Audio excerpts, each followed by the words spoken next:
अस्सलामुअलैकुम, खुशामदीद। भली करे आया जी आया नू वशरत के बखैर रागले। नया दिन के साथ मैं हूँ सैयद फैसल करीम और मैं हूँ महक असलम। नया दिन है, नई सुबह, जुम्मा मुबारक। जो लोग हमें देख रहे हैं उन्हें जुम्मा मुबारक भाई, जो लोग हमें बाद में देखेंगे उन्हें भी से जुम्मा मुबारक। तो आज बहुत सारी चीज़ें जिस पर आज हमने बात करनी है, बहुत सारे मौज़ूआत हैं जिसको आज हमने आपके सामने रखना है। और सबसे पहले जो अहम टॉपिक है, अब ये अहम बनता जा रहा है, वो इसलिए क्योंकि हम बेहतियाती कर रहे हैं। मैं बात कर रही हूँ कोरोना के हवाले से। इसके वार तेज होते जा रहे हैं, केसेस की शरह दिन पर दिन हम देख रहे हैं कि बढ़ती चली जा रही है। पाबंदियों से बचने के लिए प्लीज़ खुदारा एहतियात करें, एहतियात का दामन हाथ से ना जाने दें। अपना और अपने प्यारों का ख्याल रखें, क्योंकि अगर आप अपना ख्याल रखेंगे तो आपके जो प्यारे हैं, लाइक आपकी जो फैमिली है, वो ऑटोमेटिकली इस चीज़ से महफूज हो जाएगी। सो इस ग्राफ को, कोविड के ग्राफ को हमने बढ़ने नहीं देना, हमने कम होने देना है। और वो इस तरह से होगा जब आप हमारी बताई हुई बातों पे अमल करेंगे। और हम ये कहते हैं कि मास्क पहने, समाजी फासले का ख्याल रखें और प्लीज़ रश वाली जगहों पर जाने से अवॉइड करें। और बच्चों का तो ख़ास ख्याल रखें। क्योंकि मौसम बदल रहा है और बच्चों में इस मौसम में ज़्यादा बीमारियां आ रही हैं। किसी को दाने निकल आ रहे हैं तो कोई बुखार में मुब्तला हो रहा है। अब ये सब क्यों हो रहा है, शो में आज इन मसाइल पे भी बात करें। जी, और एक ऐसी खातून से भी आपको मिलवाएंगे जिसे दूसरों के बच्चों की परवाह है। लोगों के तानों के बायस भी अपना फ़र्ज़ वो निभा रही हैं। अब वो फ़र्ज़ किस तरह से निभा रही हैं, ये हम आपको प्रोग्राम में आगे चल के दिखाएंगे। IMF की शराइत और आलमी मंडी में तेल की बढ़ती कीमतें। पाकिस्तान में पेट्रोल की कीमतों में इजाफा हो चुका है। इस हवाले से भी आगे चल के आपको बताएंगे। हाँ जी, बताएंगे कि अगर इजाफा हुआ है तो ये इजाफा कहाँ पर जाके हुआ, फुल स्टॉप कहाँ लगा है। क्योंकि मैं तो जब जाती हूँ और गाड़ी की टैंकी फुल करवाती हूँ तो वो फुल होती नहीं है, जेब खाली फुल करवाती हैं। हाँ। ये मत बोलें, लोग पीछे पड़ जाएंगे। जेब खाली हो जाती है। इस बंदी के पास बहुत पैसा है भाई। ये टैंकी इस हालत में भी अगर टैंकी फुल हो रही है तो अच्छा जी, शहर खाली कूचा खाली। खैर, ना शहर खाली है ना ही कूचा। अलबत्ता कराची की एक सड़क ऐसी है जहां ट्रैफिक में कमी वाकई ज़रूर हुई है। कौन सी सड़क है और वजह क्या है कि यहाँ पर ट्रैफिक का दबाव कम हो गया? क्योंकि कराची का ये ह्यूज ट्रैफिक तो मशहूर है भाई, और स्पेशली आफ्टर 5 PM कहते हैं कि कराची में तो प्लीज़ बाहर मत निकले, इतनी ज़्यादा ट्रैफिक होती है। सो आज इस रोड का हम आपको दीदार कराएंगे, दिखाएंगे कौन सी सड़क है। और जब कराची की बात होगी तो साथ में ये भी आपको बताएंगे कि हमारे शहर में उतरा कमाल का मौसम। बूंदाबांदी भी हुई और आज सुबह तो बादल भी खूब आए हुए थे, लेकिन अब ये बरसेंगे कब, थोड़ी देर में जानिए। चलें जी, कराची का मौसम था और पंजाब के ठंडे मौसम की अगर हम बात करें तो मौसम तो ठंडा है लेकिन सियासत बहुत ज़्यादा गर्म हो चुकी है। कल जो हुआ, जब हमने देखा हमजा शहबाज के हवाले से जो फैसला आया था, उसके बाद सियासी सूरत हाल ने एक अजीब सा टर्न ले लिया। इस पर हम बात करेंगे, लेकिन सबसे पहले आपको बताएं कि हुकूमत ने पेट्रोलियम मसनूआत की कीमतों में इजाफा कर दिया है और पेट्रोल 14 रुपये 85 पैसे, जबकि हाई स्पीड डीजल 13 रुपये 23 पैसे फ़ी लीटर महंगा हो गया है। पेट्रोल की नई कीमत 248 रुपये 74 पैसे और डीजल 276 रुपये 54 पैसे फ़ी लीटर हो गया है। पेट्रोलियम मसनूआत पर फ़ी लीटर मज़ीद 10 रुपये तक लीवी भी आयद कर दी गई है। इस्लामाबाद से शकील अहमद रिपोर्ट कर रहे हैं। IMF की शराइत पेट्रोलियम मसनूआत की कीमतों में 13 से 19 रुपए फी लीटर तक इजाफा कर दिया गया। पेट्रोल पर 10 रुपए फी लीटर, जबकि हाई स्पीड डीजल, मट्टी के तेल और लाइट डीजल पर 5 रुपए फी लीटर लेवी आयद। हुकूमत फी लीटर 50 रुपए तक लेवी बढ़ाने की मंजूरी पहले ही दे चुकी है। वज़ारत खजाना के मुताबिक पेट्रोल की कीमत 14 रुपए 85 पैसे, हाई स्पीड डीजल की 13 रुपए 23 पैसे फी लीटर बढ़ा दी गई, जबकि लाइट डीजल 18 रुपए 68 पैसे और मट्टी का तेल 18 रुपए 83 पैसे फी लीटर महंगा किया गया है। पेट्रोल की कीमत 248 रुपए 74 पैसे, डीजल 276 रुपए 54 पैसे, केरोसिन ऑयल 230 रुपए 26 पैसे और लाइट डीजल ऑयल 226 रुपए 15 पैसे। कीमतों में रद्दोबदल आइंदा 15 रोज के लिए किया गया है। ऐसे में वज़ीर ख़जाना मिफ्ता इस्माइल कहते हैं कि आलमी मंडी में कीमत में इजाफे के बायस पेट्रोल की कीमत बढ़ाना पड़ी। IMF से मुआहदे के तहत पेट्रोलियम लेवी भी लगाना थी। मिफ्ता इस्माइल ने कहा कि IMF से मुआहदा इमरान खान वाला बहाल किया गया है। इमरान खान ने IMF से मुआहदा तोड़कर पेट्रोलियम लेवी नहीं बढ़ाई थी। वज़ीर ख़जाना ने मज़ीद क्या कहा था, आपको दिखाते हैं।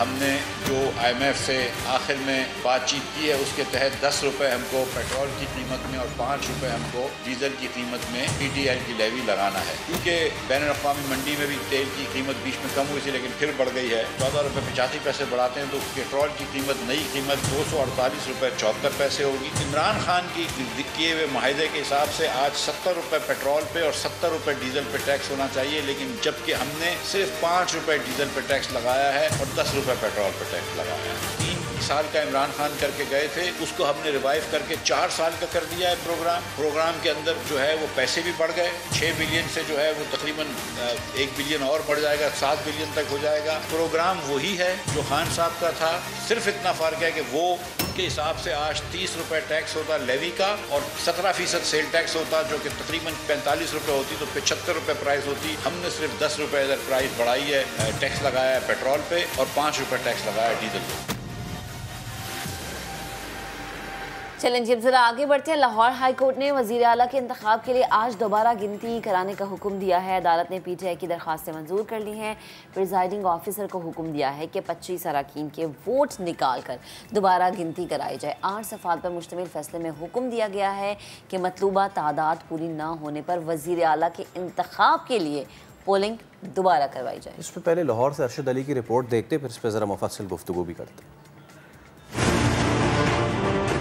जस्टिस सदाकत अली खान की सरबराही में कायम लाहौर हाई कोर्ट के 5 रुकनी बेंच ने हमजा शहबाज के इंतखाब के खिलाफ एक ही नौयत की 9 मुख्तलिफ दरख्वास्तों पर फैसला सुनाया। अदालत ने 4-1 के तनासुब से जारी फैसले में इंतखाबात के खिलाफ तमाम दरख्वास्तें मंजूर कर लीं। 8 सफ़ात पर मुश्तमिल फैसले में हुक्म दिया गया कि प्रिजाइडिंग ऑफिसर 25 अरकान असम्बली के वोटों को निकाल कर दोबारा गिनती करवाए। मतलूबा तादाद पूरी ना होने पर वजीर आला के इंतखाब के लिए पोलिंग दोबारा करवाई जाए। दोबारा राय शुमारी में अक्सरियत हासिल करने वाला जीत जाएगा। मतलूबा वोट न मिलने की सूरत में इजलास खत्म नहीं होगा, बल्कि मौजूदा वजीर आला के डी-नोटिफाई होने के बाद नए वजीर आला का इंतखाब होगा और ज्यादा वोट लेने वाला ही वजारत आला के मनसब पर फाइज होगा। अदालत ने फैसले में ये भी करार दिया कि गवर्नर वजीर आला के इंतखाब के बाद 2 जुलाई को ही सुबह 11 बजे मुंतखब वजीर आला से हल्फ लेने के पाबंद होंगे। फैसले में ये कहा गया है कि वोटों की गिनती तक हमजा शहबाज वजीर आला रहेंगे। अदालत ने करार दिया है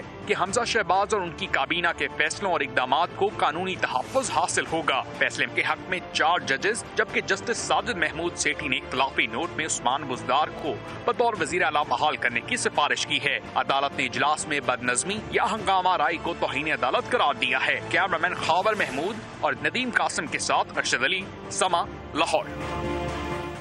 तो ये जो सूरत हाल बदली है, नईम हनीफ ब्यूरो चीफ लाहौर हमारे साथ मौजूद है, हम इस पे उनसे अब गुफ्तगू करेंगे। नईम साहब, बताइएगा कि इस वक्त गालिबन 177 बमुकाबला 168 है। कौन सा कैंप कॉन्फिडेंट है इस वक्त? फैसल, मैं उससे पहले महक और आपको गुड मॉर्निंग, और मैं ये कहना चाहूँगा मौजूद अदलिया से कि आइंदा कोई भी फ़ैसला सादर फरमाएँ तो जिस तरह सुबह सुबह आपने जी आया नू, अस्सलाम वालेकुम, पखैर आगले मुख्तलिफ ज़ुबानों में सलाम पेश किया, तो कोर्ट भी अगर इसका तर्जुमा साथ ही जारी कर दे तो इस तरह की सूरत हाल पैदा ना हो। यानी कि मैं समझता हूँ कि अगर इस फैसले का उर्दू तर्जुमा भी आ जाता, पश्तो तर्जुमा भी आ जाता, सराइकी तर्जुमा, चूंकि इमरान खान साहब का ताल्लुक मियाँ वाली से है, तो इनको फौरी तौर पे समझ आ जाता। कोर्ट के अंदर मौजूद सियासतदानों की और इनके वकला की सूरत हाल बताता हूँ कि जैसे ही फैसला आया, बाहर आके इन्होंने मिठाइयाँ तकसीम की और नारे लगे, हिप हिप हुर्रे, पाग लगे रहन, मौला खुश रखे, अपनी अपनी जुबान में इन्होंने जो है ना वो वहां पे सेलिब्रेशन शुरू कर दी। अब जैसे जैसे वक्त गुजरता गया तो इनको आहिस्ता आहिस्ता जो है ना उसका तर्जमा इन्होंने करवाना शुरू किया। चूंकि वो अंग्रेजी जुबान में था तो इनको समझ आना शुरू हुई कि इनके साथ हाथ हो गया शायद। बकौल इनके, मैं इस फैसले से किसी के साथ हाथ नहीं समझता। मैं समझता हूँ कि मौजूद अदलिया का फैसला है, बहुत खूबसूरत फैसला है, मेरिट पे फैसला आया। 5 रुकनी बेंच ने फैसला किया। सेठी साहब जो एक मौजूद जज है, उन्होंने एक इख्तलाफी नोट लिखा। इसके अलावा 4-1 से फैसला आ गया, जिसका खैर मकदम पहले PTI नहीं कर दिया। उसके बाद जो है वो नून लीग के हलकों में भी सेलिब्रेशन शुरू हो गई। हुआ कुछ यूं कि इन्हें यह लग रहा था कि शायद हमजा शहबाज शरीफ का जो गुज़िश्ता इंतखाब था वज़ीर आला पंजाब के लिए उसको कालअदम करार दे दिया गया है, मगर इस तरह की सूरत हाल नहीं हुई। फिर इस तरह की इतलात भी आई पीटीआई के हलकों से कि जब तक अगला इंतखाब नहीं हो जाता, नया वज़ीर आला नहीं मुंतखब होता नए प्रोसेस के तहत, उस्मान बुज़दार वज़ीर आला पंजाब होंगे। और बिल्कुल मेरे पास ये इतला है कि उस्मान बुज़दार इस फैसले के फौरन बाद डीजी खान से वो गाड़ी में बैठ गए थे, बाई रोड वो लाहौर की तरफ रवाना हो गए। उन्होंने फोन कर दिया भाभी जी को कि शेरवानी दोबारा से प्रेस करनी शुरू करें। तो कहने का मकसद ये है कि अब सूरत हाल ये है कि गुज़िश्ता जब इंतखाब हुआ ईवान की सूरत हाल ये थी कि 371 का नंबर था, जिसमें 186 का नंबर मतलूब था किसी भी उम्मीदवार को वज़ीर आला मुंतखब होने के लिए। उस इंतखाब में 197 वोट हासिल किए हमजा शहबाज शरीफ ने, जिनका ताल्लुक नून लीग और इत्तेहादी जमातों के वो उम्मीदवार थे। डिप्टी स्पीकर दोस्त मोहम्मद मजारी ने इसलिए उस इजलास को चेयर किया क्योंकि स्पीकर पंजाब असेंबली चौधरी परवेज राई खुद उम्मीदवार थे। अब उसमें जो कुछ हुआ, जो तमाशा लगा, वो पूरे मुल्क ने देखा, बल्कि पूरी दुनिया ने देखा कि एक मुकद्दस ईवान के तकद्दुस को किस तरह से पामाल किया गया। आईजी पंजाब को इंटरफेयर करना पड़ा, ईवान के अंदर पहली मरतबा आना पड़ा, चीफ सेक्रेटरी पंजाब को आना पड़ा, पुलिस की सिक्योरिटी में वो इंतखाब का प्रोसेस मुकम्मल हुआ। और मैं यहाँ ये बताना जरूरी समझूंगा कि वो जो प्रोसेस हुआ था वो भी मुअज़्ज़ज़ अदालत के हुक्म पर लाहौर हाई कोर्ट के हुक्म के मुताबिक तमाम तर प्रोसेस हुआ था। उसके बाद पीटीआई ने ही उस प्रोसेस के खिलाफ पिटीशंस दायर कर दी। वो दरखास्तें कल मंजूर कर ली लाहौर हाई कोर्ट के 5 रुकनी बेंच ने, और बिल्कुल पीटीआई की दरखास्तों की रोशनी में और उनकी मंशा के मुताबिक दोबारा इंतखाब करने का हुक्म सादर फरमा दिया कि आज 4 बजे गवर्नर पंजाब असेंबली का इजलास बुलाएं, जिसको चेयर करेंगे दोबारा से डिप्टी स्पीकर दोस्त मोहम्मद मजारी, और इस ईवान में रिकाउंटिंग की जाएगी। गुज़िश्ता इंतखाब में जो पोल हुआ था उसके मुताबिक अगर तो वो नंबर पूरे होते हैं तो हमजा शहबाज वज़ीर आला पंजाब रहेंगे, अगर नंबर पूरे नहीं होंगे तो ये इजलास उस वक्त तक कंटिन्यू रहेगा जब तक वज़ीर आला मुंतखब नहीं हो जाते अगले वज़ीर आला। तो गुज़िश्ता जो पोल हुआ था 197 वोट हासिल किए हमजा शहबाज ने, उसमें 25 जो वोट हैं, 25 जो नंबर हैं, 25 जो मेंबर सूबाई असेंबली हैं उनको डी सीट कर दिया गया चेयरमैन पीटीआई इमरान खान साहब की दरखास्त पर। उन 25 को माइनस करने के बाद ईवान अब 346 का रह गया। 346 के ईवान के बाद अगर सादा अक्सरियत की मैं बात करूं तो 173 जो उम्मीदवार हासिल करेगा वो वज़ीर आला पंजाब मुंतखब हो जाएगा। अगर आज सुप्रीम कोर्ट ऑफ पाकिस्तान से हुक्म इम्तनाई हासिल नहीं कर पाती पीटीआई और काफ लीग, उसके लिए पिटीशन तैयार है। अभी जब मैं आपसे बात कर रहा हूं इस वक्त भी मीटिंग जारी है पीटीआई की, जिसमें बैरिस्टर अली जफर और पीटीआई के मुख्तलिफ रहनुमा महमूद रशीद साहब और सब्तैन खान जो हिस्ब इख्तिलाफ के लीडर हैं, जिन्होंने कल मिठाइयां भी खाई पूरे मीडिया के सामने लाहौर हाई कोर्ट में खड़े होकर, उसी फैसले के खिलाफ वो सुप्रीम कोर्ट से रुजू करने जा रहे हैं। अगर हुक्म इम्तनाई नहीं मिलता तो आज शाम 4 बजे ये प्रोसेस शुरू हो जाएगा पंजाब असेंबली में, और मेरी दुआ है कि ये स्मूथ हो, आज कोई तमाशा ना लगे, लड़ाई झगड़ा ना हो, हंगामा ना हो, और किसी का गिरेबान ना पकड़ा जाए, किसी के बाल ना नोचे जाएं, उम्मीद करता हूं। अच्छा, उसके बाद अब सूरत हाल ये है कि आज की सूरत हाल में 177 नंबर्स हैं फैसल हमजा शहबाज शरीफ के पास, और 168 नंबर आपने खुद ही वो स्कोर बता दिया वो हैं काफ लीग और पीटीआई के पास। और मैं बड़ी अजीब सूरत हाल बताता हूं, नून लीग का 177 में भी 164 अपने वोट है नून लीग के, मगर जो दूसरे उम्मीदवार हैं चौधरी परवेज लाई, उनके 168 में सिर्फ 10 वोट हैं। वो 10 नंबरों पर वज़ीर आला पंजाब बनने की आज दोबारा से अटेम्प्ट करेंगे, बिल्कुल उसी तरह जिस तरह ऊपर उनके सिर्फ 5 वोट थे कौमी असेंबली में और अदम एतमाद की तहरीक में, किस तरीके से उन्होंने इमरान खान साहब को शीशे में उतारा और इन 5 वोटों से उन्होंने वज़ारत आला पंजाब की नॉमिनेशन हासिल कर ली। अब वो जो 168 भी हैं ऑपोजिशन के नंबर, मेरी इतला है कि उनमें 7 मेंबर जो हैं वो हज की सादत हासिल करने के लिए सऊदी अरब रवाना हो चुके हैं। तकरीबन 3 से 4 रोज कबल अपनी फैमिलीज के साथ कुछ मेंबरान अकेले गए हैं। 7 अगर ये माइनस करूं तो 161 नंबर बाकी बचते हैं, और इन 161 नंबर में मेरी ये भी इतला है कि तकरीबन 1 दर्जन के करीब लोग ऐसे भी हैं जो नाराज हैं बददस्तूर इस फैसले से। और अभी ज़िमनी इंतखाब में जो टिकटों की तकसीम हुई है लाहौर में और पंजाब में, वो जो 25 डी सीट होने वाले अरकान में से 20 हल्कों में पंजाब में इंतखाब होने जा रहा है 17 जुलाई को। चेयरमैन पीटीआई इमरान खान साहब ने हस्बे साबिक कुछ ऐसे लोगों को नजरअंदाज किया जो 22 साल से पीटीआई के लिए खिदमात अंजाम दे रहे थे, जिनकी कुर्बानियां थी, जिन्होंने जेलें खाई, जिन्होंने कैदोबंद की सोबतें बर्दाश्त की, जिन्होंने इमरान खान की खातिर जो है बिल्कुल सफ़े अव्वल में खड़े होकर तमाम तरह के लॉन्ग मार्च और आंसू गैस शेलिंग की सामना किया, उनको नजरअंदाज किया गया। और कुछ जो है वो साहबे इस्तात जो है ऐसे शख्सियात को जिन्होंने भारी भरकम फंड की शक्ल में पार्टी को चंदे दिए। और लाहौर के 4 हलकों में फैसल और महक 2 ऐसे लोगों को टिकट दिया गया है जिनका उन हलकों से ताल्लुक वास्ता ही नहीं है, उन्होंने कभी वो हलका देखा ही नहीं है, वो कभी उस हलके में आए ही नहीं है, उनका उस हलके में घर ही नहीं है, सिर्फ उन्होंने फौरी तौर पे अपना वोट वहां पे शिफ्ट किया और उनको टिकट दे दिया गया और वो इंतखाब लड़ने आए हैं। यही वजह है कि पीटीआई जो है इस तरह के फैसलों की वजह से आज इस नहज पे हमें खड़ी हुई मिलती है। जैसे आपने कहा ना कि 5 अरकान हज पे गए तो 6 गैर जरूरी कामों की वजह से गए हैं, तो अब पता नहीं कि होना क्या है पीटीआई के नंबर्स के साथ। अच्छा मुझे बताएं कि अगर हुक्म इम्तनाई मिल जाती है तो देन आगे क्या है, फर्दर क्या होगा? देखिए 5 रुकनी बेंच का ये फैसला है और ये ऐसा फैसला है कि जिसका पहले पीटीआई ने खुद भी खैर मकदम कर दिया। जितने कानूनी माहिरीन से हमारी बात हुई है, हुक्म इम्तनाई से शायद जो है वो सारी की सारी रिपोर्ट मुअज़्ज़ज़ अदालत उस्मा जो है वो तलब करेगी, उसमें 1 से 2 दिन लग सकते हैं।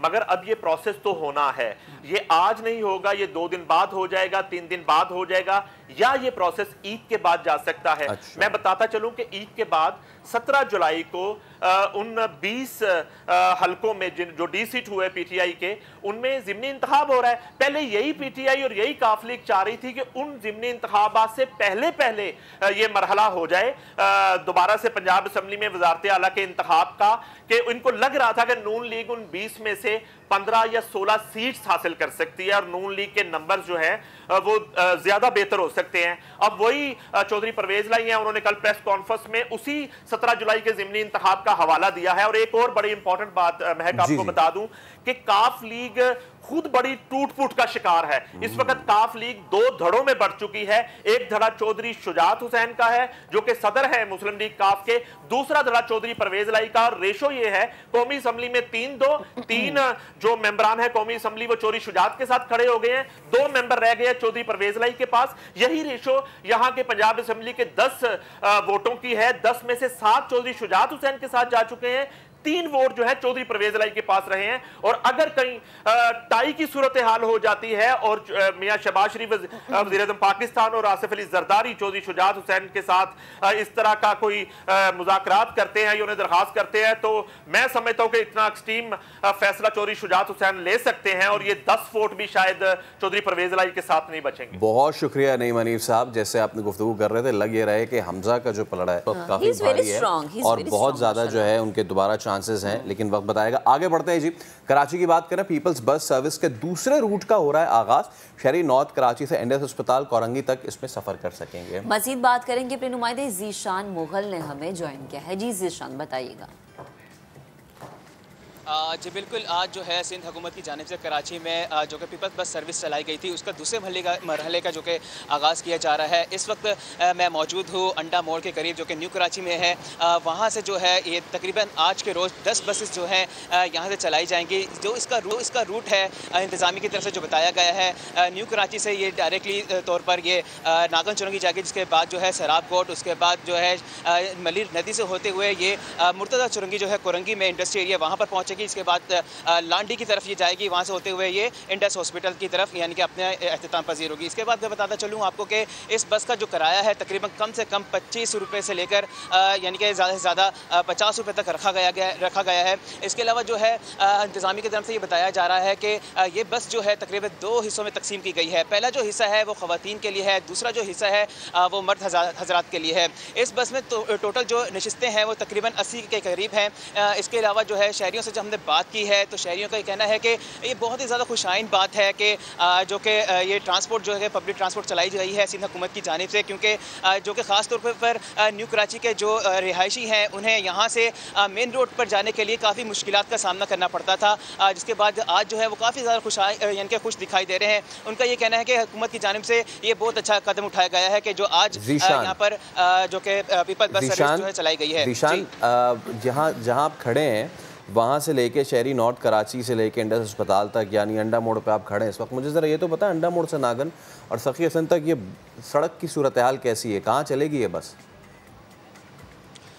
जी बिल्कुल, ये अंडा मोड़ से जो अंदर की तरफ रास्ता जा रहा है ख्वाजा मीर जो नगरी जो थाना है वहाँ पर ये इसका मेन स्टॉप जो है यहाँ से ये यानी कि स्टार्ट होगी। और जो इस सड़क की सूरत हाल बताऊँ तो यानी खासी यानी कि बदहाली का शिकार है, क्योंकि इस वक्त जो भी है इंतज़ामिया वक्त आने पर जो है यानी पे यहाँ पे काम का जो कि सिलसिला जो कि शुरू हो चुका है, इस यानी कि सड़क की जो है मरम्मत जो है वो इस वक्त निशान आपने आगाह किया, दूसरे रूट का आगाज़ हो रहा है। बहुत शुक्रिया।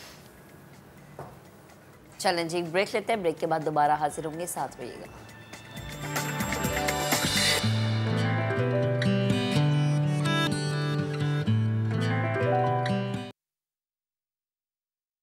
एक बार फिर कहेंगे आपको खुशामदीद और करेंगे अब मौसम की बात। मानसून का सिस्टम पाकिस्तान में हो चुका है दाखिल, मुल्क भर में बारिशों का सिलसिला शुरू हो चुका है। रावलपिंडी और इस्लामाबाद में तो मूसलाधार बारिश हो रही है, जबकि कराची में इस पर ढूंढ रहे हैं हम कि कहाँ हो रही है। नहीं, बूंदाबांदी हो रही है, बूंदाबांदी हो रही है कराची में। बूंदाबांदी होती है 1 सेकंड की। हाँ, एक चले हो तो रही है ना। अच्छा, कल वैसे ऐसा हो रहा था कि कराची में कुछ इलाकों में बारिश थी रात के वक्त, जैसे डिफेंस में थी, शारा फैसल में बारिश हो रही थी, लेकिन PCHS ब्लॉक 1 ब्लॉक 2 में या फिर सिंधी मुस्लिम वाली साइड पर बारिश नहीं होती। तो कराची के कुछ इलाकों में बारिश हो जाती है, कुछ इलाकों में बारिश नाराज हो जाती है, लेकिन होती ज़रूर है और बूंदाबांदी भी हो रही है, जिसकी वजह से कराची का मौसम इंतहाई खुशगवार हो चुका है। सो अब आगे आने वाले दिनों में हम देखेंगे कि जनाब कराची का मौसम कैसा है। इसी पर बात करने के लिए चीफ मेट्रोलॉजिस्ट सरदार सरफराज साहब ने हमें ज्वाइन कर लिया। सरदार साहब, बेहद शुक्रिया वक्त देने के लिए। Good morning. कराची में हम कब देखेंगे कि बादल जम के और खुल के बरसेंगे? जी बहुत शुक्रिया। देखिए, ये स्पेल आज रात से कुछ हल्की शिद्दत की कह लें आप हवाएं से ईस्टर्न सिंध में तो दाखिल होना शुरू हो जाएंगी। थरपारकर और उमरकोट साइड पे तो हल्की बारिश तो आज मुतवक्की है। कराची में वैसे जो सी ब्रीज की वजह से बूंदाबांदी और हल्की बारिश पिछली रात भी हुई, परसों भी हुई थी, तो ये इसका सिलसिला चलेगा फिलहाल आज भी कल भी। लेकिन कल शाम में कुछ आइसोलेटेड सी हो सकती है दरमियानी शिद्दत की आप कह लें, लेकिन जो तेज़ स्पेल है वो 3 जुलाई की आफ्टरनून से आगे फिर 5 जुलाई तक अच्छी तेज़ बारिश है। 3 जुलाई यानी संडे, और ये 3 से 5 तक का आप स्पेल बता रहे हैं, और ये वो स्पेल है जो कि हम देखते हैं कि हर साल होता है कराची में। इस दफ़ा नॉर्मल रूटीन से ज़रा कम बारिशें देखी जाएंगी? नहीं, नॉर्मल रूटीन से ज़्यादा बारिशें एक्सपेक्टेड है। जो इनिशियल जो हमारी आउटलुक थी पूरे सीज़न की, तो उसमें यही बताया गया था कि इस दफ़ा 20 से 30% मामूल से ज़्यादा बारिशें हैं, और ये पहला स्पेल ही मानसून का पहला स्पेल है इस एरिया में, तो यही अच्छा खासा तगड़ा स्पेल है। अच्छा, इंटीरियर की सिचुएशन बताइए सरदार साहब, थर वगैरह में यहाँ पे क्या सूरत हाल रहेगी?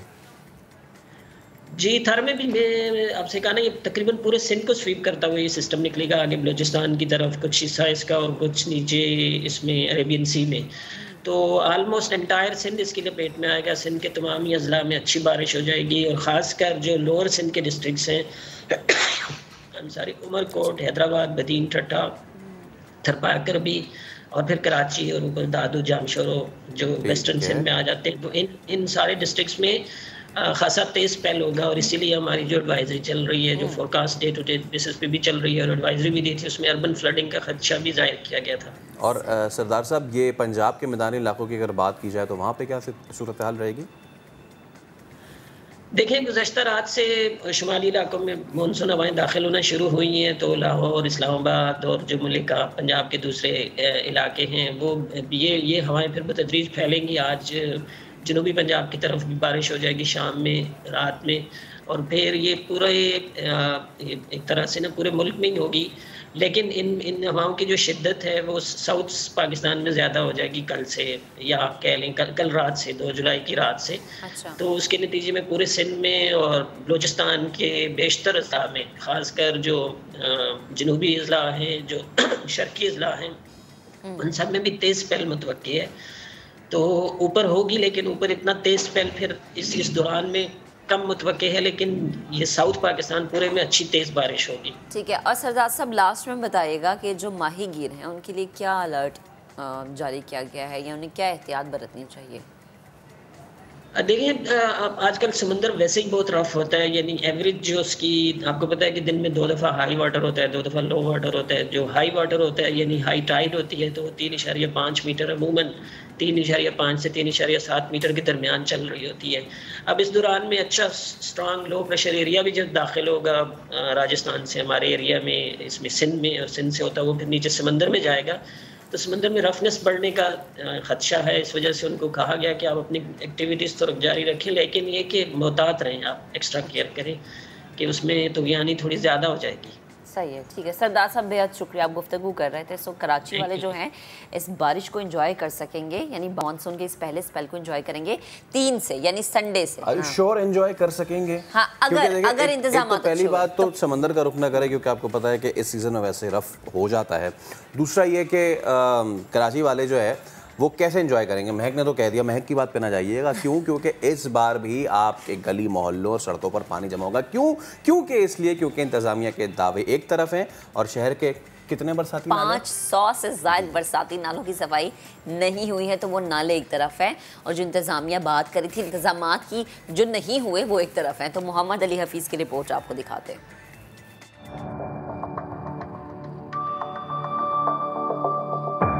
कराची में इस बार मॉनसून सीजन में मामूल से ज्यादा बारिशें होंगी। सैलाबी सूरत हाल का भी खतरा है। महकमा मौसमियात ने तमाम महकमों को पहले ही खबरदार कर दिया है, लेकिन कराची में बरसात के पानी की निकासी कैसे होगी? बरसाती नालों की हालत खतरे की घंटी बजा रही है। 13 किलोमीटर तवील गुज्जर नाले में न सिर्फ कचरा जमा है बल्कि मट्टी के पहाड़ भी मौजूद हैं। शहर का अहम तरीन गुज्जर नाला है, आप देख सकते हैं कि चौक पड़ा हुआ है। जब बरसाती पानी कैसे इसकी निकासी होगी? हज़ारों टन कचरा इस वक्त भी जो है वो आपको नज़र आ रहा होगा, ये पॉइंट है। बरसाती पानी की निकासी गुज्जर नाले में नहीं होगी तो नॉर्थ नाज़ाबाद बफर जोन इतराफ़ के जो इलाके हैं वो ज़ेरे आब आएंगे। यहाँ पर बरसात के बाद काफ़ी मुश्किलात होगी लोगों को। अगर देखा जाए तो यहाँ पर मशीनरी काम तो कर रही है, यहाँ पर कचरा निकाला जा रहा है, काम किया जा रहा है, लेकिन मजमूई सूरत हाल जो है वो परेशान कुन है। गुज्जर नाले के तरफ रहने वाले शहरी हर बार की तरह इस बार भी सूरत हाल से परेशान हैं। अभी बारिश होने वाली है और अगर अभी बारिश हो गई तो पूरा यहाँ का निज़ाम बेड़ा गर्क हो गया। इसके ऊपर फौरन एक्शन ले और जितना फंड वो सारा कहाँ है, आगे पीछे हो गया। बल्दियाती इदारे फौरन एक्शन ले ले। बारिश आने वाली है इसलिए आपको इन्फॉर्म कर रहे हैं चीज़ के बारे में। कल बारिश हो जाती है तो पूरा इलाका डूब जाएगा। नॉर्थ नाज़ाबाद के किसी भी नाले को आप जाकर देख लें, वहाँ पे यही हालत है। अब जैसे अब पता चला कि बारिश की पेशन गोई है 2 दिन बाद, तो यहाँ पे मशीनरी आगे लग गई। उससे पहले कहाँ थी सिंध गवर्नमेंट, कहाँ थे हमारे इदारे जो ये सो रहे थे? एडमिनिस्ट्रेटर कराची मुर्तज़ा वाब सिद्दीकी का दावा है कि इस बार KMC और DMCs के नालों की तकसीम के बजाय सिर्फ नालों की सफाई पर फोकस रखा गया है। जिसने सफाई का काम मुकम्मल नहीं किया उसको कोई रकम अदा नहीं की जाएगी। हमने स्ट्रेटजी को चेंज किया, हमने कहा नहीं, ये 3 महीने का कॉन्ट्रैक्ट होगा ताकि 3 महीने तक उन नालों की सफाई की जिम्मेदारी जो है वो उस कॉन्ट्रैक्टर की होगी। सरकारी इदारे उसकी निगरानी करेंगे और नेस्पा जो कि एक वफाकी इदारा है, क्रेडिबल इदारा है, उसको वेरीफाई करेगा, उसका ऑडिट करेगा। ऑडिट करने के बाद उसकी पेमेंट की जाएगी। बल्दियाती हुकाम के मुताबिक कराची में तकरीबन 550 छोटे बड़े नाले मौजूद हैं। बल्दिया उज़्मा कराची इस वक्त 41 बरसाती नालों की सफाई का काम अंजाम दे रही है। इसके अलावा DMCs में मौजूद छोटे नालों की सफाई भी मुतालिका इदारों के तहत जारी है। कराची में 8 से 10 बरस के दौरान हर साल बरसात के मौसम में नालों की सफाई का फंड साफ हो जाता है, लेकिन नाले साफ नहीं होते। इस बार भी सूरत हाल ज्यादा आइडियल नहीं है। शहर के बरसाती नालों की हालत से जाहिर हो रहा है कि बरसात के बाद इस बार भी कराची की सड़कें और महल्ले तालाब का मंजर पेश करेंगे।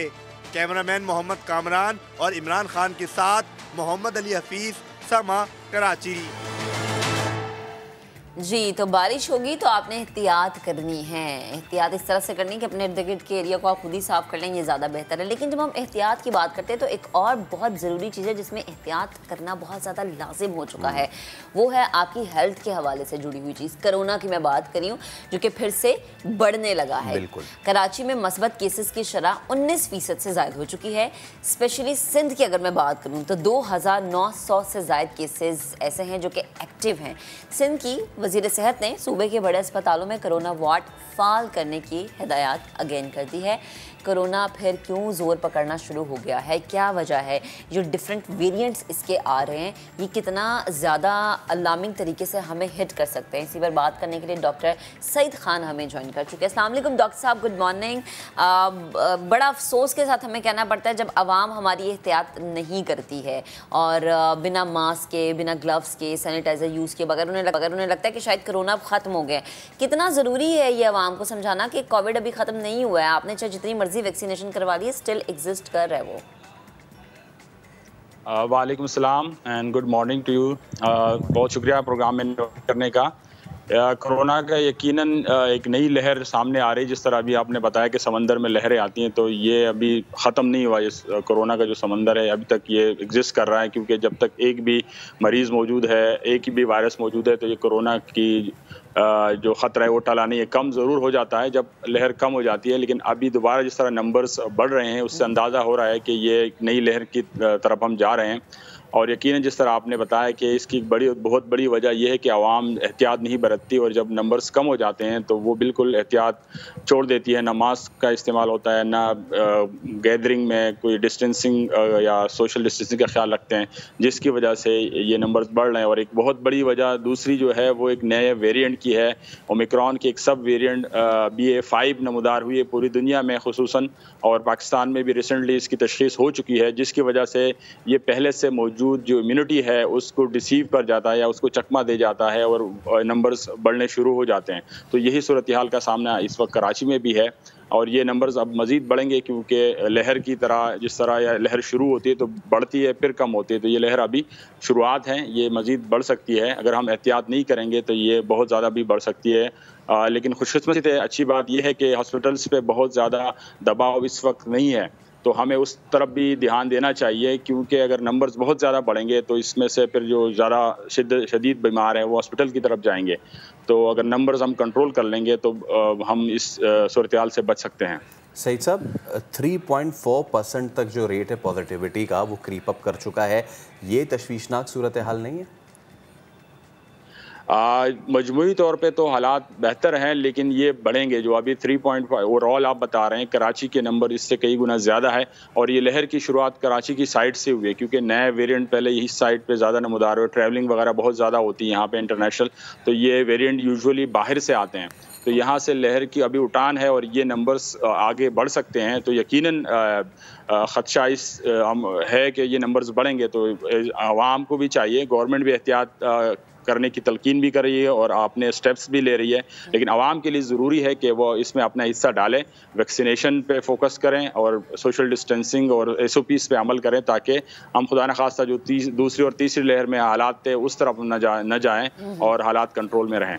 अच्छा डॉक्टर साहब, एक और चीज़ ज़रा समझाएगा, ये जब हम वेरिएंट की बात करते हैं कि कोरोना का ये वेरिएंट है वो वेरिएंट है, तो ये वेरिएंट कितना बुरे तरीके से आपको हिट कर सकता है? मौजूदा अगर मैं वेरिएंट की बात करूं तो ये पिछले वेरिएंट की निस्बत ज़्यादा स्ट्रॉन्ग है हिट करने के मामले में, या अगर हम ये कहें कि वीक है तो ये चलेगा? वेरिएंट की मिसाल मैं ऐसे देता हूँ, जिस तरह पहला वेरिएंट होता है तो अपनी हमारी जो इम्यून सिस्टम है उसको डिकोड कर लेता है, जिस तरह ब्रीफकेस का डिजिटल कोड होता है 3 डिजिट्स का, अगर 000 है तो हम इसको अनकोड कर लेते हैं। तो इसी तरह वायरस का जो कोड होता है इसको हम टेक्निकल वर्ड में एपिटॉप कहते हैं, जो इम्यून जिसका एंटीजन है, तो इम्यून सिस्टम उसको काबू कर लेता है। लेकिन जब नया वेरिएंट आता है वो अपने उस कोड में तब्दीली ले आता है, उसके जेनेटिक चेंजेस आ जाती हैं, तो फिर हमारा इम्यून सिस्टम उस डिजिटल कोड को फौरी तौर पे अनकोड नहीं कर सकता, या वो जो हमारी एंटीबॉडीज़ है उस पर असर नहीं कर पाती, तो वो नया वेरिएंट हमारे लिए उस वक्त वक्ती तौर पे ख़तरे की अलामत बन जाता है। खुशकिस्मती से ये बहुत ज़्यादा ख़तरनाक वेरिएंट इसलिए नहीं है कि पहले से हमारे बॉडी में क्योंकि काफ़ी लोग वैक्सीनेटेड हैं, काफ़ी लोग पहले से इन्फेक्ट हो चुके हैं, तो समहाउ कुछ ना कुछ एंटीबॉडीज़ पहले से मौजूद है, लेकिन उस तरह से नहीं है जो न्यूट्रलाइजिंग एंटीबॉडीज़ का मैंने एक मिसाल दी जो कोड का और अनकोड का, तो उस वजह से खतरे की अलामत होती है, स्पेशली उन लोगों के लिए जिनका इम्यून सिस्टम बहुत वीक होता है, या बच्चे होते हैं, या बहुत ज़्यादा बुजुर्ग होते हैं, या उनको पहले से कोई बीमारी होती है, तो उस वजह से उनकी इम्यूनिटी की कमज़ोरी की वजह से ये बहुत ज़्यादा शिद्दत से उन पर हमलावर हो जाता है। और यही वजह है कि ओवरऑल 2% लोग जो है वो मौत का शिकार हो जाते हैं जो लोग इन्फेक्ट होते हैं। तो ये 2% भी बहुत ज़्यादा नंबर है। अगर आप देखें हमारी कितनी आबादी है वो मुतासिर होती है, तो अगर खुदा न खास्ता उसका 1% भी सीरियस बीमार होती है तो ये बहुत ख़तरे की अलामत बन सकती है। तो ये नए वेरिएंट इस तरह खतरे की अलामत बनते चले जाते हैं, लेकिन वैक्सीनेशन इसका वाहिद हल है। जिस तरह हम वैक्सीनेशन करते चले जाते हैं और बूस्टर डोज का इस्तेमाल करते हैं तो इस वेरिएंट पर भी हम काबू पा सकते हैं। सही, ठीक। डॉक्टर साहब, वज़ीर इत्तला सिंध शर्जील इनाम मेमन साहब हमें ज्वाइन कर चुके हैं, उन्हें शामिल गुफ्तगू करते हैं। शर्जील साहब, बेहद शुक्रिया वक्त देने के लिए। सिंध गवर्नमेंट क्या कर रही है इस वक्त कोविड को कंट्रोल करने के लिए, स्पेशली हॉस्पिटल्स की क्या सूरत हाल है? खुदा ना खास्ता अगर सिचुएशन बढ़ जाती है तो लास्ट टाइम की तरह हम ये तो नहीं देखेंगे कि हमारा हेल्थ सिस्टम कोलैप्स कर गया? बिस्मिल्लाहिर्रहमानिर्रहीम, शुक्रिया जी। सबसे पहले जी, अनफॉर्चुनेटली नया वेरिएंट चल रहा है और उसमें काफ़ी केसेस आ रहे हैं कराची में भी और बाकी जगहों पे भी। अब इसके लिए 2-4 चीज़ें, एक तो गवर्नमेंट की जानिब से डेफिनेटली हॉस्पिटल वगैरह फाल हैं और खुदा ना खास्ता अगर कोई इमरजेंसी की सूरत हाल होगी तो गवर्नमेंट इन इस पोजीशन में है कि उसको टैकल कर सके। लेकिन सबसे बड़ी चीज़ है एहतियात, जो कि हम नहीं कर रहे हैं। आपने देखा हुआ कि मतलब हमने इसको बहुत लाइटली लेना शुरू किया है। हम लोग मास्क वगैरह पे नहीं पहन रहे, हम लोग सोशल डिस्टेंसिंग भी नहीं रख रहे, हम अपने रूटीन में फिर वापस आ गए। तो उसके लिए पब्लिक को बहुत ज़्यादा केयरफुल रहना पड़ेगा। और सबसे इम्पोर्टेंट चीज़ है जो हम पहले से कहते हैं, गवर्नमेंट ने कहा जी कि फ्री ऑफ कॉस्ट है आप अपनी वैक्सीनेशन लगवाएं। आप जिन्होंने वैक्सीनेशन लगाई हुई है वो अपने बूस्टर शॉट्स लगवाएं, ताकि अगर खुदा न खास्ता अगर किसी को कोविड होता भी है तो वो इनफेक्टिव हो, इतना ज़्यादा ना हो कि जी वो कल को आपको कोई सीरियसनेस उसमें हो जाए। तो इसलिए मैं पब्लिक से अपील करूंगा, तमाम चैनल की तवज्जो से मेरी रिक्वेस्ट होगी कि ज़्यादा से ज़्यादा आप जो है वो वैक्सीनेशन लगवाएं। जिनकी वैक्सीनेशन लगी हुई है वो बूस्टर लगवाएं। और एक चीज़ कि अगर आपको कोई भी सिम्टम्स हैं तो अपने आप को एहतियात से रखें और अपनी टेस्टिंग करवाएं। आपको एक और चीज़ भी कह दूँ, टेस्टिंग लेबॉर्ट्रीज मौजूद हैं, गवर्नमेंट के पास किट्स भी मौजूद है, लेकिन लोग जो आप टेस्ट भी नहीं करवा रहे। तो उससे क्या कर रहे हैं कि आप अपने आप को भी बीमार कर रहे हैं, अपने बच्चों को, अपनी फैमिली को, अपने वालिदैन को, सबको बीमार कर रहे हैं। तो बराए मेहरबानी थोड़ा एहतियात करें। शर्जील साहब, कोई आप लोगों की काबीना डिवीज़न में या फिर मिनिस्ट्रियल लेवल पे या फिर इवन NCOC से कोई बात हुई है क्या? दोबारा से वो पॉलिसीज़ जो बंदिशों वाली थी उस पर कोई डिस्कशन हो रही है? मैं जी ऑनेस्टली बताऊं, इस वक्त बंदिश वाली किसी पॉलिसी में नहीं हो रही, क्योंकि जो करंट सिचुएशन में, इकोनॉमिक सिचुएशन में कोई बंदिश की बात नहीं होती, मतलब नहीं की जा सकती इस वक्त जो हालात हैं। लेकिन जो अगर मतलब हम हर चीज़ गवर्नमेंट पे क्यों छोड़े, मतलब अगर लेट सपोज आज गवर्नमेंट कह दी कि जी ये रेस्टोरेंट बंद या ये शादी हॉल बंद, नुकसान किसका होगा? जिन्होंने शादियां करनी उनका नुकसान होगा, या रेस्टोरेंट मालकान का नुकसान होगा, या शादी हॉल वालों का नुकसान होगा? अगर वो खुद एहतियात करना शुरू कर दें सब, तो चीजें कितनी बेहतर हो सकती है। हम क्यों इस चीज का इंतजार करते हैं जी हम पे कोई बंदिश होगी तो हम उस चीज को से रुकेंगे और खुद नहीं रुकेंगे। सही।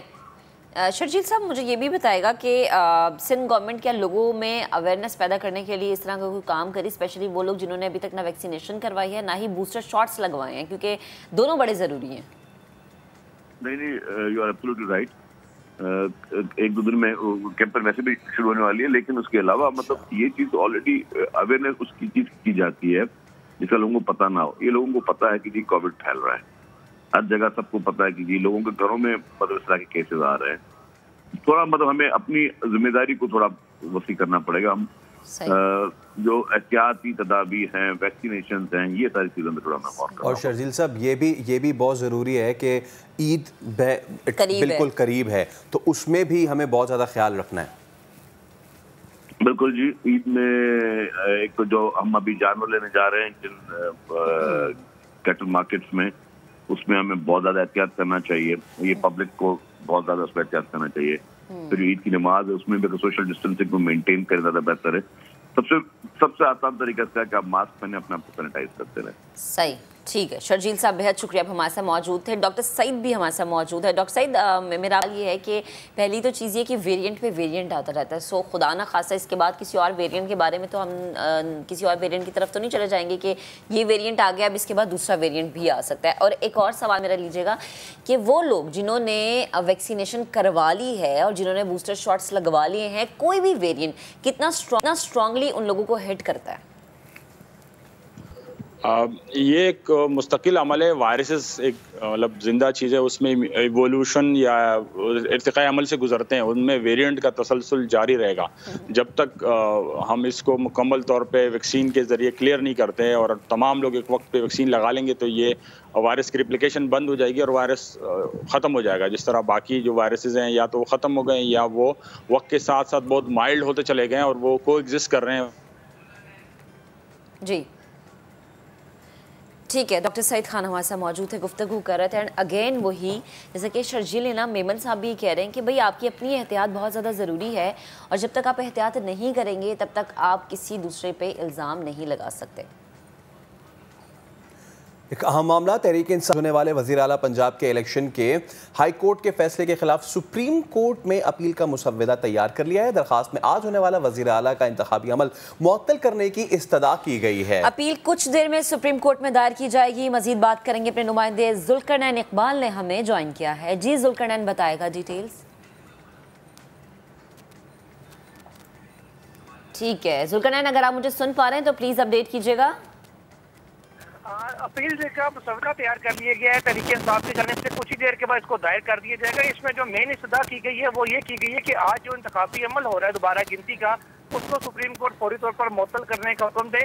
और साथ ही साथ ये भी इस्तदा की गई है कि जब तक उनके अरकान बैरून मुल्क से वापस नहीं आ जाते, इसलिए मुनासिब वक्त दिया जाए इंतखाबी अमल के लिए और नए सिरे से वज़ीर आला का इंतखाब करवाया जाए। और नए इंतखाब वज़ीर आला के नए इलेक्शन तक हमजा शहबाज जो इस वक्त वज़ीर आला है उनको काम से रोकने की भी सलाह दी गई और कहा गया है कि उनको डीनोटिफाई किया जाए, क्योंकि सही ठीक है जुल्करनैन, आपका बेहद शुक्रिया, आप हमें अपडेट कर रहे थे। तो तहरीक इंसाफ ने आज होने वाले वज़ीर आला पंजाब के इलेक्शन के हाई कोर्ट के फैसले के खिलाफ सुप्रीम कोर्ट में अपील का मुसव्वदा तैयार कर लिया है और अब देखना ये कि सूरत हाल क्या बनती है।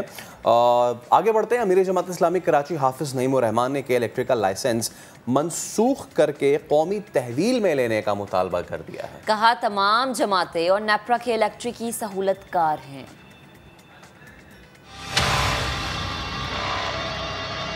मैं के इलेक्ट्रिक को माफिया कहता हूं और इन हुकूमतों और इन पार्टियों को इस माफिया का शरीक जुर्म समझता हूं कराची के लोगों के खिलाफ। इसलिए इनका लाइसेंस कैंसिल होना चाहिए, इसको कौमी तहवील में लेना चाहिए। सिस्टम में इन्होंने इन्वेस्टमेंट नहीं की, लूट मार का बाजार गर्म है और सारी हुकूमतें इनकी सहूलतकार बनी हुई और सारी जमातें इनकी सहूलतकार बनी हुई हैं। ये काम ये नून लीग भी कर रही है, पीटीआई ने भी किया, उससे पहले पीपल्स पार्टी ने किया, काफ लीग ने किया और इन सारी पार्टियों की इत्तेहादी एक पार्टी है MQM। उस माफिया को पनपने में मदद दी, उसका पूरा साथ दिया। तो ये सारे लोग मिलकर इस माफिया को सपोर्ट कर रहे हैं। खुर्रम दस्तगीर साहब हैं, कराची में लोग बिलबिलाते हैं तो वो कराची का तस्करा भी नहीं करते हैं, वो इसको पाकिस्तान का हिस्सा भी नहीं समझते हैं। नेपरा तो वैसे ही के इलेक्ट्रिक के साथ मिला हुआ इदारा है, उसकी सरपरस्ती करने वाला इदारा है। चेयरमैन नेपरा से मैं सवाल करता हूं कि वो काम क्या करते हैं, वो तो उनके सहूलतकार हैं। किस इदारे पर एतमाद करें कराची के लोग? सब मिलकर जो है वो कराची के लोगों के साथ ये सलूक करते हैं। अदालतें भी जो है वो अपना किरदार अदा नहीं करती के इलेक्ट्रिक के मुकाबले में। 5 साल से हमारा सुप्रीम कोर्ट में केस मौजूद है, नहीं चलता है। जो चलने होते हैं वो रात के 12 बजे भी चलते हैं, जो नहीं चलना होता नहीं चलता। कराची के करोड़ों लोग मरते रहे, जजों के चैम्बर में बैठकर फैसले क्यों कर लिए जाते हैं और केस डिले हो जाते हैं। पीपल्स पार्टी तो मजे करती है, 11 विफाकी वजीर लेकर तो वो कराची का तस्करा ही नहीं करना चाहते। कराची तो सूबे की उनकी इसमें ही नहीं है। दूसरे कहते हैं हम विफाक से बात करेंगे। अरे भाई विफाक आप खुद हैं। इस अहम मुद्दे पे PSP सरबराह मुस्तफ़ा कमाल ने भी गुफ्तगू की, क्या की है वो आपको ब्रेक के बाद सुनवाते हैं।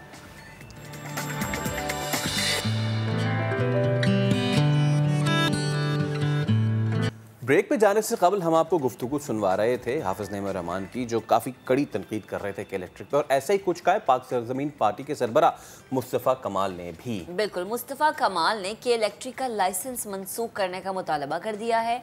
कहा बिजली की फराहमी के लिए मुख्तलिफ कंपनीज होनी चाहिए ताकि मुसाबकत हो कि इलेक्ट्रिक कराची वालों की जेबों से अरबों रुपए निकाल रही है। बिजली दे रही है नहीं दे रही, आपको कोई मजबूरी उसी से लेना है अपना सब कुछ, और वो आप उनकी बैलेंस शीट देखेंगे, दुनिया भर में जितनी उनकी कंपनीज है ना, उन सब का लॉस वो यहाँ से पूरा कर रहे हैं, कराची वालों की जेबों से अरबों रुपए निकाल कर लेकर जा रहे हैं।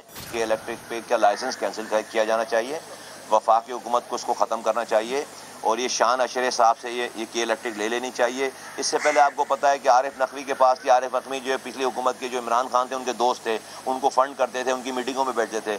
इस हालात पे के इलेक्ट्रिक का लाइसेंस कैंसिल करके मल्टीपल कंपनीज को, एक से ज़ायद कंपनीज को इसकी डिस्ट्रीब्यूशन और इसकी प्रोडक्शन को देना चाहिए, ये हल है।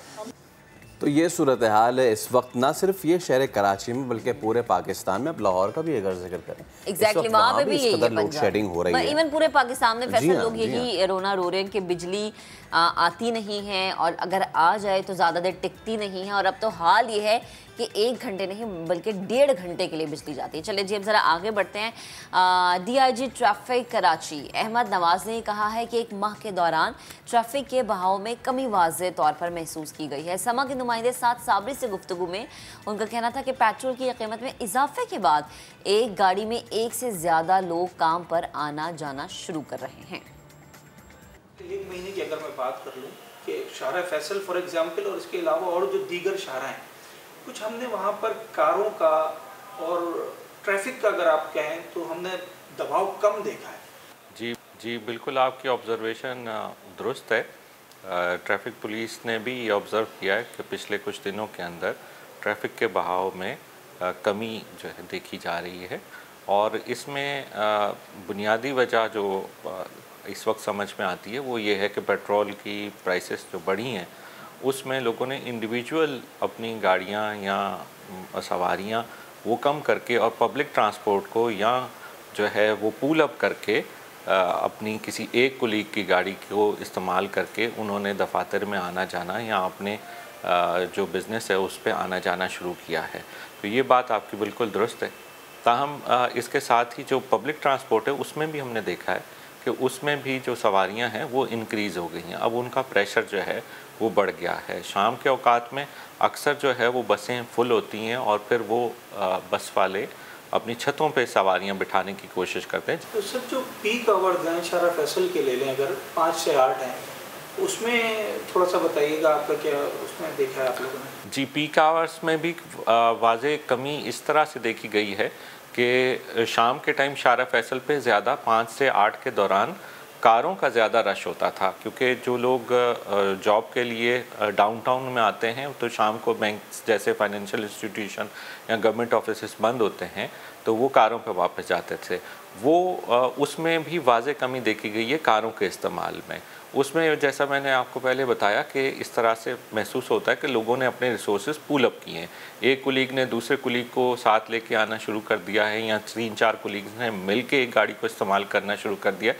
तो इस तरह के अवामिल जो है वो इसमें कारगर नज़र आते हैं। चलिए अब कुछ मज़बूत चीज़ें आपके करते हैं। मदरसे के 5 लाख बच्चों में टॉप करने वाला नौजवान आलमदीन यूनिवर्सिटी में पढ़ने वालों के लिए मिसाल बन गया। दरसे निज़ामी में मुल्की सतह पर 4 बार पोजीशन होल्डर होने का मुनफरिद और तारीखी एजाज़ इन्हें हासिल है। मोहम्मद कासिम आसिफ जामी आला कारकर्दगी के साथ साथ मदारिस के तलबा के मसाइल, उनके हुकूक और दीगर इदारों में उनके तहफ़्फ़ुज़ और कोटा सिस्टम के लिए सरगर्म अमल हमें नज़र आते हैं। इस वक्त वो हमारे साथ मौजूद हैं, उन्हें शामिल गुफ्तगू करेंगे। लाहौर स्टूडियो से उन्होंने हमें ज्वाइन कर लिया। अस्सलाम वालेकुम कासिम आसिफ साहब, गुड मॉर्निंग, कैसे हैं आप? जी वालेकुम अस्सलाम रहमतुल्लाह, अल्हम्दुलिल्लाह ठीक ठाक, आप सुनाइए? अल्हम्दुलिल्लाह जी, पहले तो बहुत मुबारक हो आप, माशाल्लाह से जितना आपका अगर हम ट्रैक रिकॉर्ड निकालें, आपने कामयाबियां ही कामयाबियां समेटी और अल्लाह ताला आपको आने वाले वक्त में मज़ीद कामयाबियों से नवाजें। बड़ा अच्छा काम करें। मैं चाहूँगी अपने काम की नौयत के हवाले से अगर आप हमें बता सकें, अपने सफ़र के हवाले से अगर आप हमें बता सकें।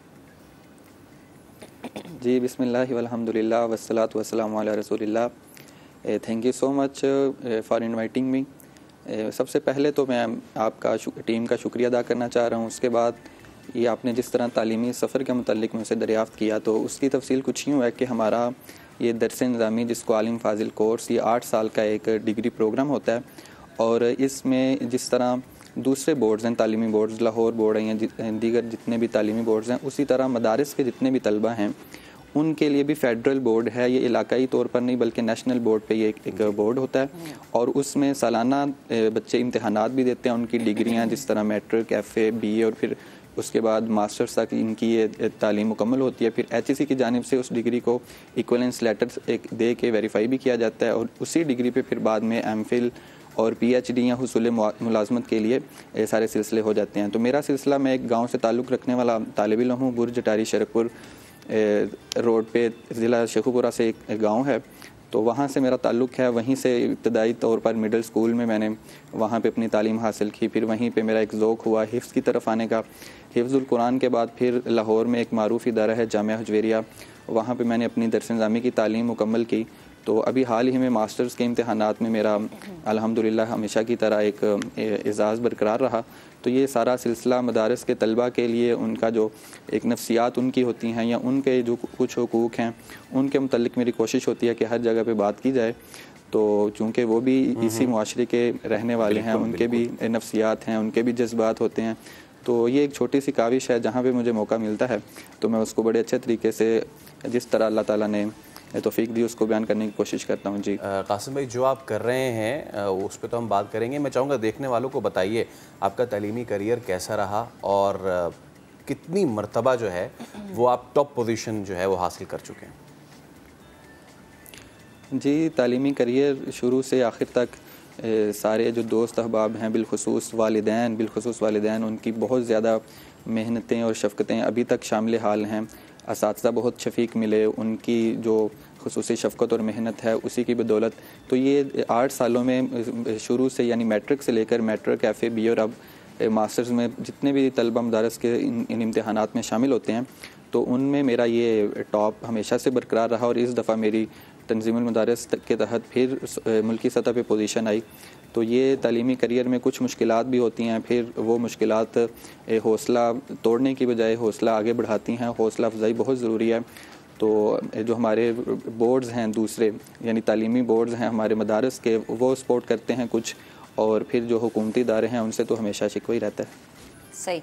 अच्छा, होता ये है कासिम साहब कि ये एक सोच बन चुकी है कि जो दीनी तालीम हासिल करने वाले होते हैं वो शायद दुनियावी तालीम में थोड़ा पीछे रह जाते हैं, लेकिन आपने दोनों चीज़ों को बड़े अच्छे तरीके से बैलेंस किया है। ये किस तरह मुमकिन हुआ? ये सबसे पहले तो ये जो एक तसव्वुर बना हुआ है और एक ये परसेप्शन है, इसको करीब आके बैठने से, मिल बैठने से और जिस तरह भी गुफ्तगू का मौका आपने दिया, इस तरह के मौके से इस सारे तसव्वुर को ज़ाहिर किया जा सकता है। और मैंने चूँकि मदरसे का एक शुरू पे जब पहली दफ़ा पोजीशन आई तो उस वक़्त कुछ वहम गुमान में भी नहीं था कि इस तरह हो सकता है। फिर वो हौसला अफजाई हुई।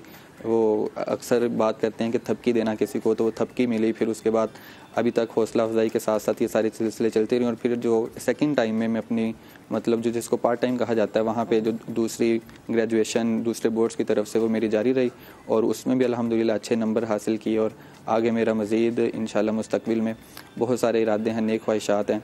अल्लाह ताला मुझे उसमें तौफीक दे और आपकी दुआओं से, सारे नाजरीन की दुआओं से अल्लाह ताला मुझे ये इस्तिकामत दे कि मैं मदारस के तलबा के लिए, अपने लिए और ये सारा जो एक हुकूक की आवाज़ है वो बुलंद कर सकूं, ताकि मदारस के तलबा और दूसरे आम सोसाइटी में जो एक गैप है जिसको लोग बड़ी दूसरी निगाह से देखते हैं तो उसको कम से कम ज़ाइल किया जा सके। अच्छा कासिम, बात यह है कि हमारे यहाँ लोग बारीक बीनी से नहीं देखते। बहुत सारे ऐसे मदारिस हैं कि जो मुख्तलिफ़ यूनिवर्सिटी से भी बहुत आला पाए का काम कर रहे हैं। यहाँ कराची में जामिया रशीदिया के नाम का है, बहुत ज़बरदस्त है। तो मैं चाहूँगा मुझे लोगों को, देखने वालों को ज़रा बताइए कि किस तरीके से आप लोग हम आहंगी रखते हैं ये असरी जो सब्जेक्ट्स होते हैं और जो दीनी सब्जेक्ट्स होते हैं उनमें। जी बिल्कुल, आपने जिस तरह भी नाम लिया इस तरह और भी बहुत इदारे हैं दावत इस्लामी के तहत और जामियातुल मुस्तफ़ा है, इस तरह मिनहाजुल कुरान है। ये इदारे ऐसे हैं जो मतलब बिल्कुल बैलेंस के साथ असली तालीम और दीनी तालीम को बड़े अच्छे तरीके से मेंटेन करते हुए लेके चलते आ रहे हैं। और इनके जो मदारस के जो तलबा हैं, इनके जो हमारे दूसरे तालीमी बोर्ड्स हैं दुनियावी, जिसको असली तालीम कहते हैं, टेक्निकल एजुकेशन, उनमें भी ये पोजीशन होल्डर होते हैं। मतलब साथ दीनी तालीम के साथ साथ उनमें भी इनका एक अच्छा मकाम होता है। तो ये एक तसव्वुर जो था, मैं इसको अक्सर ही कहता हूँ, ये था, अब इसको ज़ाइल होने की ज़रूरत है। मदारस के तलबा भी बड़े नरमी के साथ आगे बढ़ रहे हैं, उनके भी जज्बात हैं, नफ्सियात हैं, उनको भी कुछ हुकूक हैं, चाहे वो समाजी तौर पर हैं, चाहे वो शरी तौर पर हैं या सियासी तौर पर हैं। तो ये उनको भी उनके हुकूक के लिए मुनासिब मौक़े और जगह मिलनी चाहिए। हुकूमती इदारों में उनके लिए कुछ कोटा सिस्टम होना चाहिए। तो इसी तरह ये मामलात सुलझ भी सकते हैं, हल भी हो सकते हैं, और हम एक तरक्की की राह पर दोनों तालीमों के साथ, दोनों तलबा के साथ आगे बढ़ सकते हैं। जी ठीक है कासिम साहब, बेहद शुक्रिया वक्त देने के लिए, गुफ्तगू करने के लिए। एंड अगेन अल्लाह ताला आपको बड़ी कामयाबी, आप कामयाबियाँ मज़ीद समेटे अपने फ्यूचर में। आगे बढ़ते हैं जनाब। हम देखते हैं कि मुख्तलिफ पार्क्स और सयाहती मकामात पर बड़ी प्यारी प्यारी तस्वीरें खींची जाती हैं, लेकिन जो ये तस्वीरें खींचते हैं यानी फ़ोटोग्राफ़र्स जो हैं, उनका रोज़गार है स्मार्टफोन्स। बेहद मुतासिर हुआ है ये रोज़गार। माजी में इसी पेशे से बेहतरीन कमाई करने वालों को अब कौन कौन सी मुश्किलात का सामना है या किस तरह से वो इन मुश्किलात पर काबू पाते हैं, ये जानना बड़ा ज़रूरी है। इस्लामाबाद से असलम खोकर की रिपोर्ट में आपको बताते हैं। कभी कैमरे की ये क्लिक इन फोटोग्राफर्स की जिंदगियों में खुशियों भरी किक का सबब थी, मगर अब तफरीही मकामात पर आने वाला हर शख्स खुद ही अपना फोटोग्राफर है। किसी दौर में इन पार्क्स और सियाहती मकामात पर कैमरे के साथ घूमने वाले ये फोटोग्राफर अच्छी खासी दिहाड़ी लगा लेते थे। इधर तस्वीर बनाई, चंद मिनट बाद प्रिंट हाथों में। मगर तरक्की के सफर ने इनकी जिंदगी की गाड़ी को ट्रैक से हटा दिया। पहले जहाँ पे 2000-3000 कमा लेते थे, अभी यहाँ पर 1000-1200 बहुत मुश्किल से कमा पाते हैं। हम टोटल 9 बहन भाई हैं, 6 मेरी सिस्टर मुझसे बड़ी हैं, उनका सारा बोझ मेरे ऊपर है और इसी से मैं अपनी रोजी रोटी कमाता था। अब बहुत काम डाउन हो गया। इन फोटोग्राफर्स की उम्मीद तफरीही मकामात पर आने वाले उन इक्का दुक्का रिवायत पसंदों के दम से ही कायम है, जो आज भी प्रिंटेड तस्वीर को ही बेहतरीन यादगार समझते हैं। इधर हम अपने मोबाइलों में भी तस्वीरें बनवाते हैं और फोटोग्राफर से भी तो तस्वीरें बनाते हैं, वो यादगार होती है। फोटोग्राफर हैं, इनसे भी हमने फ़ोटो खिंचवाई है, वो मेमोरी है हमारी, हम घर जाके उसको फ्रेम करवाएंगे। पढ़े लिखे फोटोग्राफर्स ने तो रिवायती फोटोग्राफी को छोड़कर इमेजेस बेचने वाली वेबसाइट्स के साथ नाता जोड़ लिया, लेकिन अक्सर आज भी हालात के रहमो करम पर हैं। वक्त की रफ्तार और जिद्दत के मारे ये फोटोग्राफर अब खुद हैरत की तस्वीर बने बैठे हैं। कैमरामैन मोहम्मद नवाज के साथ असलम कोकर, समा, इस्लामाबाद। लाहौर के अलहमरा आर्ट्स काउंसिल में पंजाब के सकाफती रंगों से सजे 3 रोज़ा फेस्टिवल का हो गया है आगाज़। नवीन अली रिपोर्ट कर रही हैं। लाहौर अलहमरा आर्ट्स काउंसिल में सजे 3 रोजा सकाफती मेले में जैसे सारे पंजाब के रंग खिल उठे हों। आगाज हुआ हैंडीक्राफ्ट्स की नुमाइश से।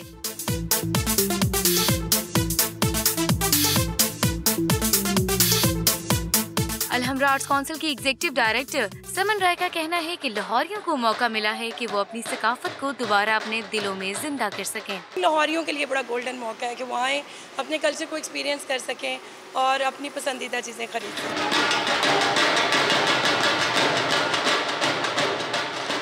नुमाइश से आगे बढ़े तो पंजाब का सकाफती रंग स्टेज पर छाया हुआ दिखाई दिया।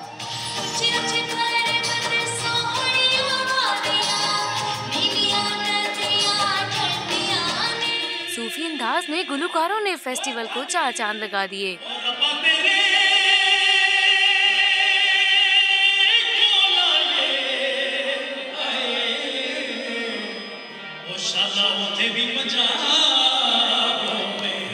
कहीं भंगड़े तो कहीं तलवार रक्स, हर अंदाज अछूता।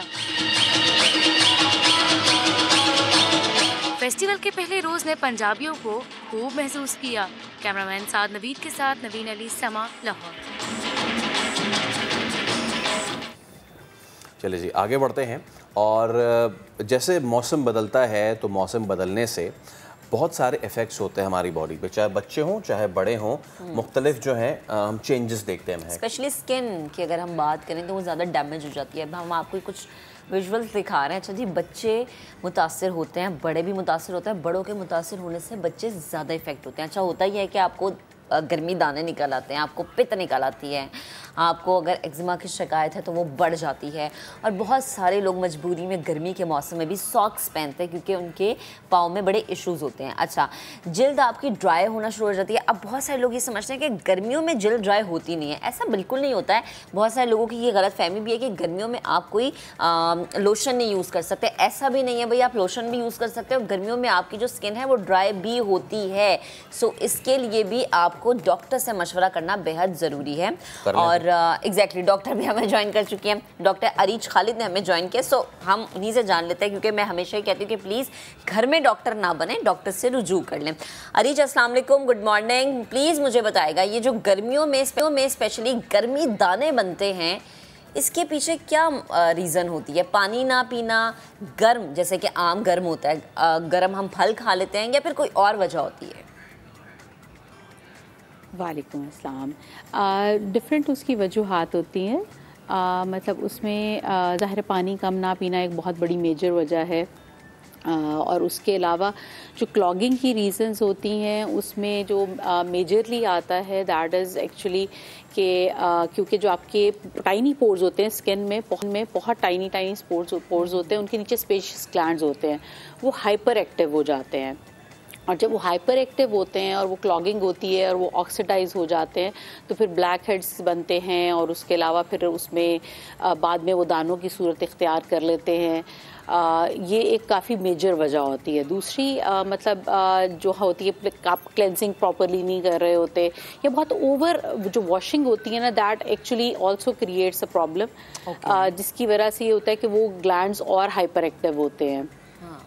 अच्छा अरीज, मुझे ये बताएं, जैसे एक छोटा सा बेबी है, लाइक 6 to 12 मंथ्स का एक बेबी है, उसके चेहरे पे लाइट सा रैश है, उसकी क्या मेन रीज़न है? लाइक क्योंकि उसके लिए तो पानी भी, आप 6 महीने के बच्चे को पानी का इंटेक भी इतना नहीं होता है, फिर अगर वो मदर फीड पे है, आप उसको कुछ सॉलिड फूड भी नहीं दे रहे, तो उसके चेहरे पर रैश की क्या वजह और क्या आप यूज़ कर सकते हैं?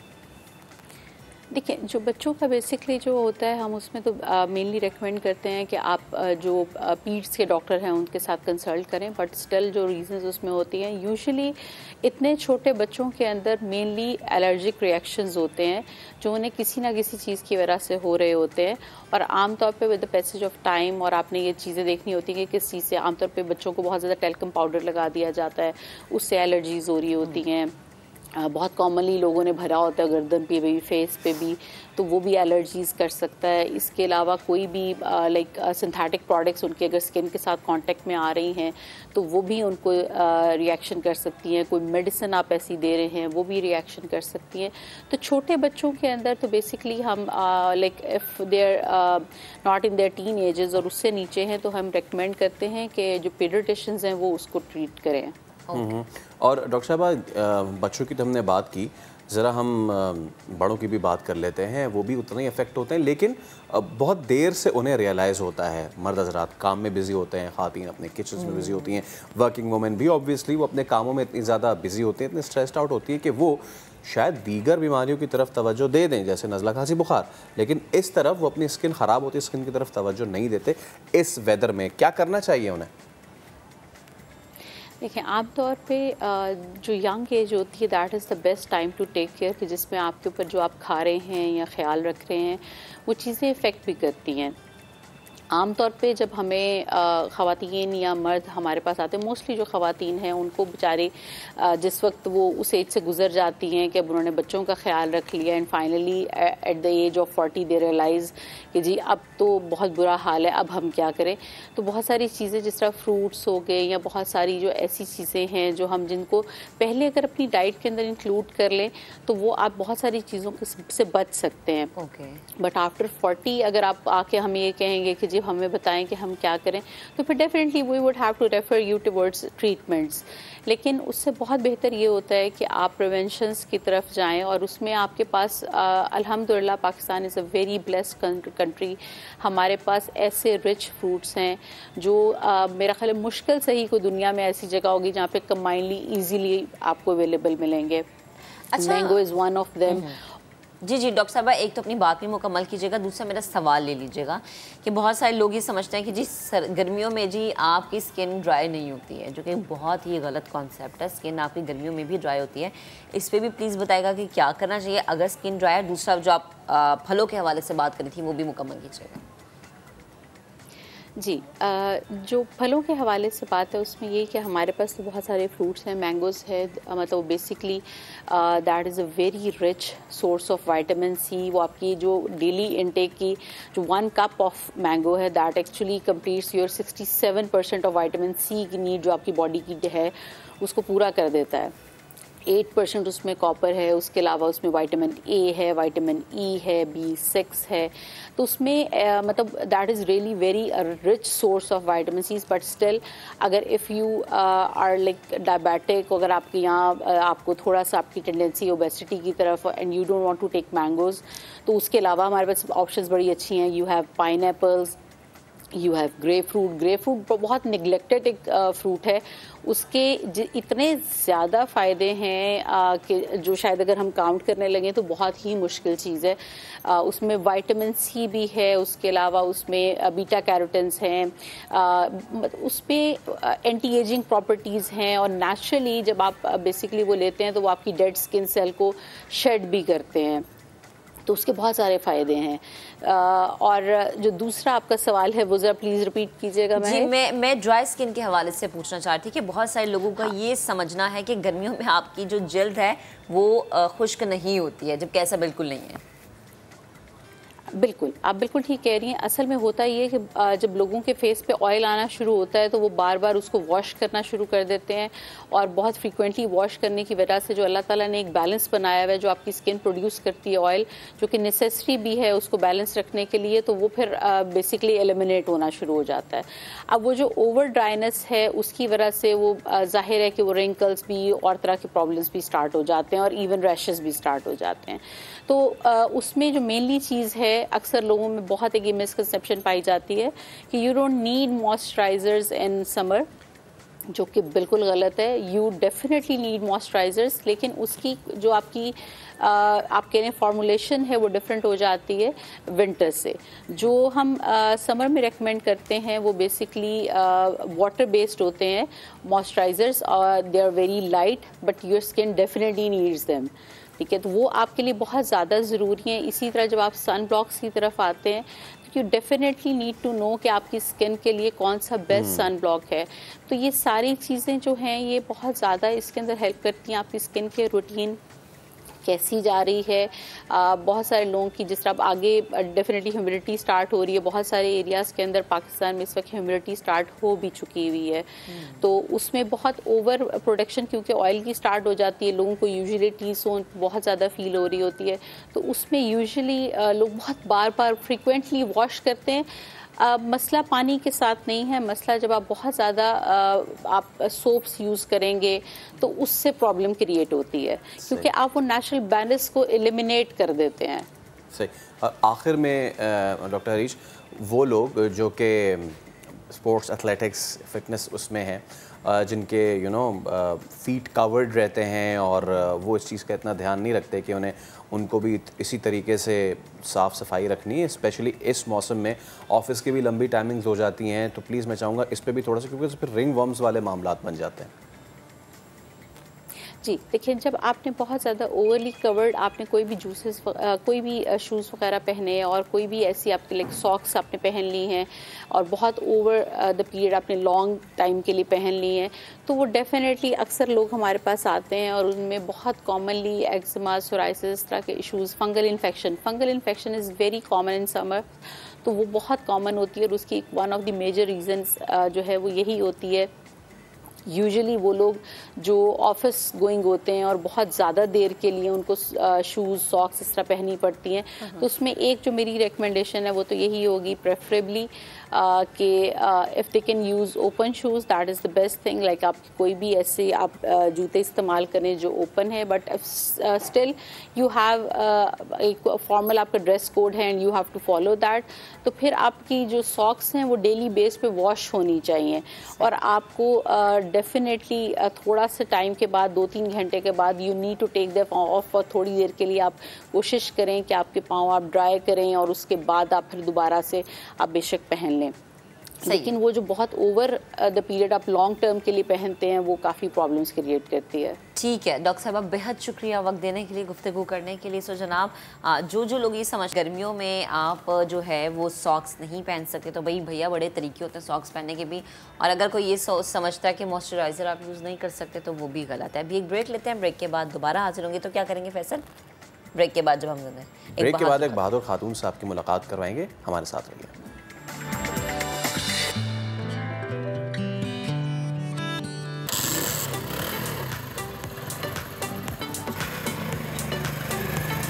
मंजिल चाहे कितनी ही दूर क्यों ना हो, बदीन की अमीना खास खेली का बच्चों को जिंदगी भर की माजूरी से बचाने का जज्बा इतना है कि किसी मुश्किल से नहीं घबराती। 22 साल से वो महकमा सेहत की दीगर मुहिम में बढ़ चढ़ कर हिस्सा ले रही हैं। अपनी बाइक खुद ही चलाती हूँ, खुद ही जाती हूँ, खुद ही आती हूँ। हमारा काम है पोलियो पिलाना और रूटीन वैक्सीन के जो बच्चों को टीके लगते हैं वो भी लगाना, और जो बीच में दूसरे भी आते हैं जैसे कि कोरोना है। तहसील मातली के गांव जानी खास खेली की लेडी हेल्थ वर्कर अमीना अपने पेशे से जुड़े काम अंजाम देने के साथ साथ 6 बहनों की किफ़ालत भी कर रही हैं, और इसी जिम्मेदारी की वजह से आज तक शादी भी नहीं की। मेरे 5-7 बहनें हैं, 2 की शादी कर दी और 5 हम साथ हैं। एक मैं हूँ, मेरे 4 बहनें हैं, वो मेरी साथ हैं। उनकी उसी वजह से मैंने शादी नहीं की। अमीना का कहना है कि औरत कभी कमज़ोर नहीं होती, मुआशरे ने उसे कमज़ोर बना रखा है। औरत अगर हिम्मत करे तो वो हर काम मर्द के शाना बशाना कर सकती है। जी, तो अपने बच्चों को माजूरी से बचाएं, उन्हें पोलियो के कतरे पिलाएं। पाकिस्तान भर में इंसदादे पोलियो मुहिम जारी है। पोलियो वर्कर्स मुश्किलात के बावजूद अपना फ़र्ज़ बखूबी अदा कर रहे हैं। सिंध का ज़िला बदीन, जहां पर एक पोलियो वर्कर हैं खातून, और बाइक पर घर घर जाकर ये खातून बच्चों को पोलियो के कतरे पिला रही हैं। अब बाइक पे खातून हैं और वो बच्चों को पोलियो के कतरे पिला रही हैं। अब ये सोचें कि अपनी ज़िम्मेदारी कितने अच्छे तरीके से निभा रही हैं।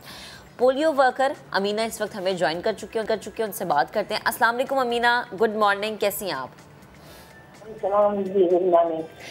आप कितना ज़बरदस्त काम कर रही हैं कि एक बाइक पे खातून बैठी हैं, और क्या काम कर रही हैं कि बच्चों को पोलियो के कतरे पिला रही हैं। क्या मुश्किल रहा कभी, ये कभी चैलेंजेस रहे फेस करने में, मुश्किल रहा ये तमाम तर सफ़र, ये तमाम तर मामला? जी हाँ, बिल्कुल मुश्किल ही रहा, और अल्लाह मियां ने हिम्मत दी, आसान भी हुआ। अमीना, क्या क्या मुश्किलात आपको दरपेश है? हमें पता है पोलियो वर्कर्स को वैसे पाकिस्तान में बड़े मुश्किलात होते हैं, आपको क्या क्या चैलेंजेस आए? ट्रांसपोर्ट का मुश्किलात होता था और आने जाने में बहुत मुश्किल होती थी, इसी वजह से अभी मैं पसंद जाती हूँ और आसानी से जाती हूँ। अमीना, मोटरसाइकिल चलाना किससे सीखी आपने? मेरा गाँव का लड़का है जो मुझे नहीं बोलता है, उनसे सीखा है। अच्छा अमीना, पिछले 22 सालों से जो हैं पोलियो के कतरे पिला रही हैं बच्चों को, और ये पिछले 22 सालों से बाइक पे ही आप ये कर रही हैं? नहीं, पिछले 6-7 सालों से कर रही हूँ। अच्छा, तो ये बाइक का ख्याल कैसे आ गया? ये मेरे अब्बू ने मुझे दिया, बोला अपनी बाइक लो, सीखो और खुद ही चलाओ। उसके बाद मुझे शौक हो गया। सही। अच्छा अमीना, बड़ा मुश्किल होता है कि जब आप किसी का दरवाज़ा नॉक करें और उनसे कहेंगे जी अगर बच्चा है घर में भेज दें, पोलियो के कतरे पिलाने हैं। लोगों में अब इतनी अवेयरनेस आ गई है, लेकिन हमारे कुछ लोग ऐसे हैं जो कि अभी भी कतराते हैं बच्चों को पोलियो के कतरे पिलाने से। तो इस तरह की कभी सिचुएशन का सामना रहा?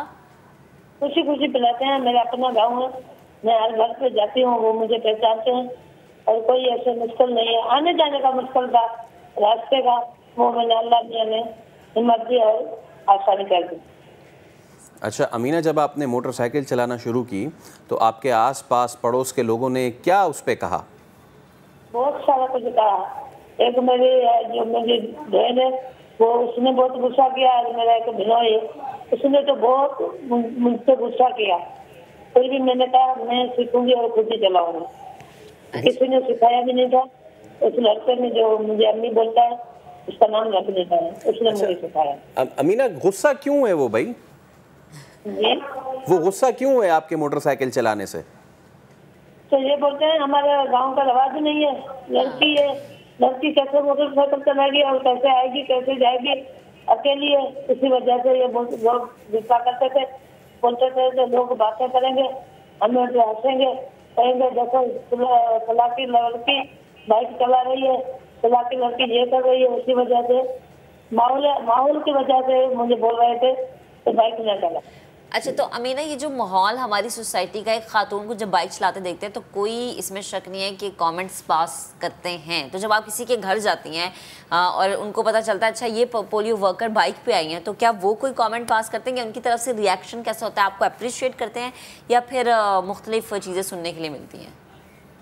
पहले बहुत अच्छे थे, जैसे हमारे आजकल की लड़की बाइक में चला गए, घर पहुँच गई, ये बोलते थे। अभी नहीं है, अभी सबको पता लग गया तो अमीना ये बैठ पे है, वो ही होगी जी। अभी कोई मुश्किल नहीं है, अल्लाह का शुक्र है अभी कोई। अच्छा, वैसे अमीना, इतनी जो अभी पेट्रोल के दाम वाम बढ़े हैं तो उसमें बाइक चलाना थोड़ा सा तो मुश्किल होता होगा। हेलो जी जी अमीना, आप सुन पा रही हैं हमें? जी। अच्छा, फैसल आपसे ये पूछ रहे हैं कि अभी हमने देखा कि पेट्रोल के प्राइसेस थोड़े से बढ़ भी चुके हैं, तो मुश्किल होती है इसमें इस तरह के मामलात में? ये आवाज, मुझे सवाल सही नहीं समझा। अच्छा अमीना, मैं ये पूछ रही हूँ कि हम देख रहे हैं कि पेट्रोल की कीमतें बढ़ती चली जा रही हैं ना, तो क्या इस लिहाज से आपको कभी मुश्किल का सामना रहा है?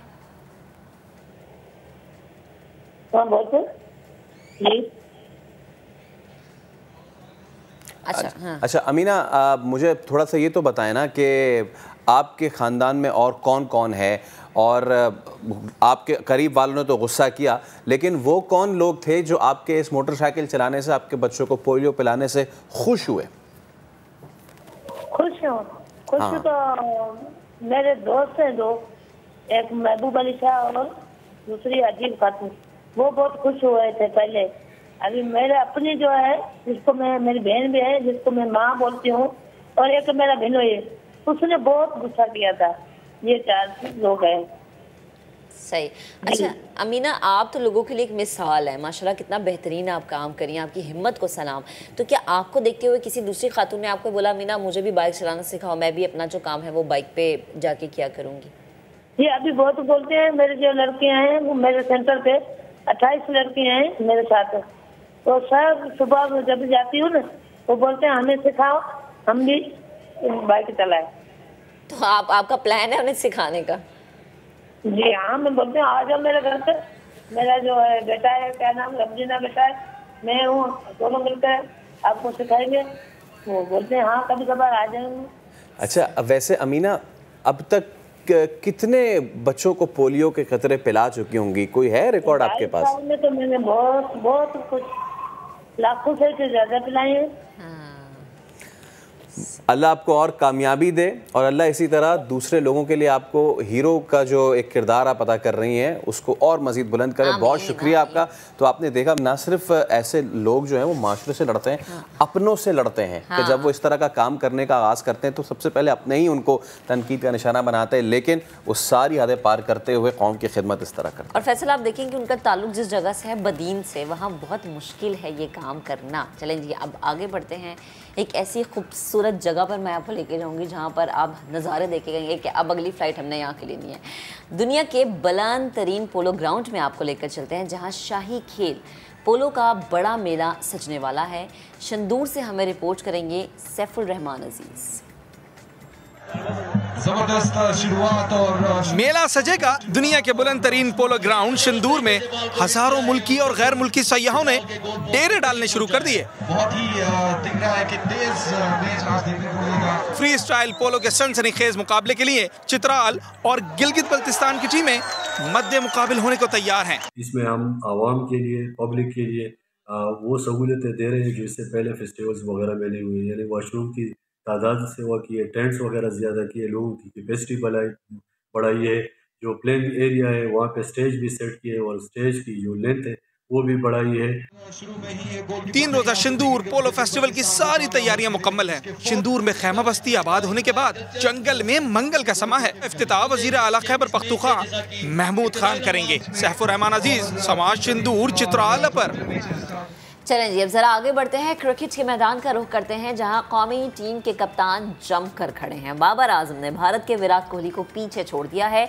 T20 रैंकिंग में तवील अरसे सरे फहरिस्त रहने का एजाज बाबर आजम के पास आ गया है, जबकि दूसरी जानिब दौरा श्रीलंका से पहले कौमी टेस्ट स्क्वाड की भरपूर तैयारियां जारी हैं। साथ ही पाकिस्तान ने जनूबी अफ्रीका के खिलाफ टेस्ट सीरीज के लिए 20 रुकनी स्क्वाड का ऐलान कर दिया है। पाकिस्तान क्रिकेट बोर्ड साल 2022-23 के लिए सेंट्रल कॉन्ट्रैक्ट का ऐलान भी कर दिया गया है और इसके अलावा पीसीबी चेयरमैन ने भी कुछ सख्त किस्म की बातें की हैं। इस सब पे ज़रा तजिया लेते हैं। सीनियर स्पोर्ट्स एनालिस्ट और जर्नलिस्ट मिर्ज़ा इकबाल बेग साहब हमारे साथ मौजूद हैं। मिर्ज़ा भाई गुड मॉर्निंग, अस्सलाम वालेकुम। उम्मीद है आप खैरियत से होंगे। और चलिए बाबर से पहले ज़रा अच्छी बातों से आगाज़ करते हैं, क्योंकि एक ही दिल है, न जाने कितनी बार जीतेंगे और रिकॉर्ड पर रिकॉर्ड तोड़ते जा रहे हैं, तोड़ते जा रहे हैं। Few words about Babar. वालेकुम अस्सलाम। सबसे पहले तो फैसल आपको और महक दोनों को सुबह बखैर। और बाबर वाकई में जब मैंने इसका डेब्यू कवर किया था 31 मई 2015 की बात है, जिम्बाब्वे के खिलाफ गद्दाफी स्टेडियम लाहौर में बाबर आजम ने अपना पहला वनडे इंटरनेशनल मैच खेला था और पहले मैच में निस्फ सेंचुरी बनाई थी। सरफराज अहमद कप्तान थे। तो उस वक्त किसी के वहमो गुमान में भी ना होगा कि आने वाले वक्त में ये लड़का सिर्फ 7 साल में दुनिया क्रिकेट पर अपनी हुक्मरानी कायम करेगा। आप जिस तरह से उनकी रैंकिंग देख लें कि जो टेस्ट वनडे में और T20 में नंबर 1 है, टेस्ट में उनकी 4th 5वीं रैंकिंग है, तो हर तरह से बाबर अपने कदमों तले तमाम रिकॉर्ड्स रौंद रहे। लेकिन अब उनका जो उनके नाक़दीन है वो ये कहते हैं, हमें खुशी है कि बाबर आजम पाकिस्तानी, लेकिन उनके नाक़दीन ये कहते हैं कि जो डिफ़िकल्ट सीरीज़ आए उसमें बाबर आजम इसी कंसिस्टेंसी को, इसी तसलसल को अगर बरकरार रखते हैं तो फिर पता चलेगा और टीम को फतह से हम किनार कराते हैं, वो बड़ा इंपॉर्टेंट होगा उनके लिए। सही। अच्छा मिर्ज़ा भाई, हमने देखा कि दूसरी जानिब दौरा श्रीलंका से पहले कौमी टेस्ट स्क्वाड का ऐलान भी हो गया है, तो इसको आप किस तरह से देख रहे हैं? मैं हैरान हूँ महक के जो इस टीम का जो ऐलान हुआ है उसमें कोई रेगुलर ऑफ स्पिनर नहीं है। आप देखें कि इन्होंने सलमान अली आगा को लिया है, यंग है, 28 साल का है, लेकिन उसने वो बैटिंग ऑलराउंडर है, वो बैटिंग मतलब उसकी बहुत अच्छी है, ऑफ स्पिन बॉलिंग तो करता है।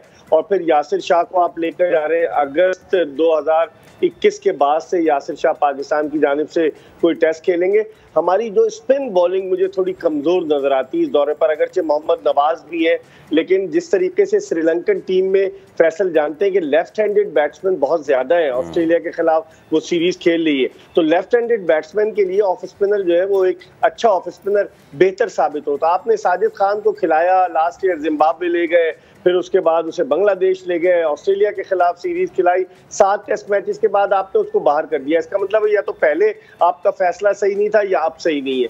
बिलाल आसिफ को आप बांग्लादेश ले गए, उसने डेब्यू किया था अपना अब से चंद बरस कबल यूएई में, तो पहली मैच में 5 विकेट ली थी। मैं ऑफ स्पिनर की बात कर रहा हूँ, उसको आप बांग्लादेश ले गए, बगैर खिलाए ले आए। समझ में नहीं आ रहा है स्ट्रैटेजी क्या है। जाहिद महमूद को आप सैर कराते हैं टीम के साथ, कभी उसे रेड बॉल का प्लेयर बना देते, कभी वाइट बॉल का प्लेयर बना देते। मेरे ख्याल में हमारी थोड़ी सी बॉलिंग जो है वो निस्बतन कमजोर नजर आती। पेसर्स तो हमारे बड़े अच्छे हैं, लेकिन श्रीलंका की कंडीशंस में, वहाँ की पिचेस को देखते हुए, ह्यूमिडिटी को देखते हुए फास्ट बॉलर्स के लिए खासा मुश्किल होगा। बिल्कुल। अच्छा मिर्ज़ा भाई, हम इस पे तो बात करेंगे इस सीरीज़ पे। मैं ज़रा चाह रहा था कि जो ओवरऑल इस वक्त स्पोर्ट्स बोर्ड में हो रहा है, सबसे आगाज़ हम करते हैं ज़रा सेंट्रल कॉन्ट्रैक्ट से। कितना मुतमईन हैं आप? इस बार red ball white ball contract को अलग अलग किया गया है, लेकिन हसन अली जो हैं, he is enjoying all the perks. उसकी वजह भी अगर आपको समझ आती है हमें बताइएगा। फ़हीम अशरफ को गालिबन नहीं मिला है, तो मसावात देखते हैं आप इस सेंट्रल कॉन्ट्रैक्ट में? वो कहते हैं ना, ये दोस्ती हम नहीं छोड़ेंगे, तो दोस्ती बड़ी इंपॉर्टेंट रोल प्ले करती है। आपको पता है हसन अली जो है या इमामुल हक है, चले इमामुल हक को तो टेस्ट खिला दिया, उन्होंने डबल सेंचुरी बना दी, लेकिन ये सब किसी न किसी के करीब है। और किसके करीब है? कप्तान की लाइकिंग में ये शामिल है। मैं हैरान हूँ फैसल के शान मसूद जो इतने रन्स के अंबार लगा रहा है, उसे डी कैटेगरी में इन्होंने रखा है। और इसी तरीके से सरफराज अहमद पाकिस्तान का कप्तान रहा है, यार कम से कम इज्जत तो दो, उसको भी आप डी कैटेगरी में ले आए। तो समझ में नहीं आता। फिर फ़हीम अशरफ को आप एज एन ऑलराउंडर डेवलप कर रहे थे। गुज़िश्ता 5 टेस्ट इनिंग्स में फ़हीम अशरफ के 250 रन हैं, 90 से अबव उनका एक इनिंग्स का सबसे ज्यादा स्कोर है, उनको आपने नजरअंदाज कर दिया। समझ में नहीं आता। फिर जो आप यंगस्टर्स की बात करते हैं, खुशदिल शाह जिसने ऑस्ट्रेलिया के खिलाफ आपको वनडे जितवाया, जिसने वेस्ट इंडीज के खिलाफ वनडे जितवाया, उसको उठा के आप नीचे ले आए डी कैटेगरी में। तो समझ में नहीं आ रहा कि ये तरीक़ेकार क्या है। और इसी तरीके से साहबजादा फरहान वो बाहर हो गए, असद शफीक की तो कहानी इन्होंने ख़त्म कर दी मेरे ख्याल में सेंट्रल कॉन्ट्रैक्ट के हवाले से। और फिर एक कामरान गुलाम एक बैट्समैन है, उसको आप टेस्ट में नहीं खिलाते। कहाँ गया इमरान भट्ट जो ओपनर था आबिद अली के साथ, गायब हो गया। समझ में नहीं आ रहा। साजिद खान गायब हो गया। इफ्तिखार अहमद को आप कैरी कर रहे थे तीनों फॉर्मेट में, इफ्तिखार अहमद का सेंट्रल कॉन्ट्रैक्ट में कहीं नाम नहीं है। इसका मतलब पहले आप गलत थे या आप गलत थे। मेरे ख्याल में जो लैपटॉप चीफ सेलेक्टर है, कल मैंने एक तस्वीर भी उनकी ट्वीट की कि उनका लैपटॉप का वायरस सही हो गया। वायरस सही होने के बावजूद आप मुझे बताएं ना, वो पिछले साल उन्होंने आजम खान को रखा था टीम में, पाकिस्तान की T20 वर्ल्ड कप बाद में तब्दील हो गई, कहाँ है आजम खान? तो यंगस्टर्स फिर वो इमर्जिंग कैटेगरी में भी नहीं है। तो इसका मतलब है कई खामियां हैं जिन पर नजर सानी की जरूरत है। और बुनियादी वजह फैसल ये कि सिलेक्शन कमेटी कोई नहीं है। जो दो कोचेस थे जो सिलेक्शन कमेटी का हिस्सा थे, बलूचिस्तान के फैसल इकबाल और सिंध के बासित अली, उनको फारिग कर दिया गया है। सिर्फ 4 कोचेस बचे हैं। अब्दुल रज़ाक है, उसमें शाहिद अनवर है, अब्दुल रहमान है, इजाज अहमद जूनियर है। और लगता है ये कोचेस सिर्फ तनख्वाह लेंगे, क्योंकि रमीज राजा कह चुके हैं कि अब हम गैर मुल्की कोचेस लाएंगे डोमेस्टिक क्रिकेट में। तो इसका मतलब ये हुआ कि वो तो डमी है।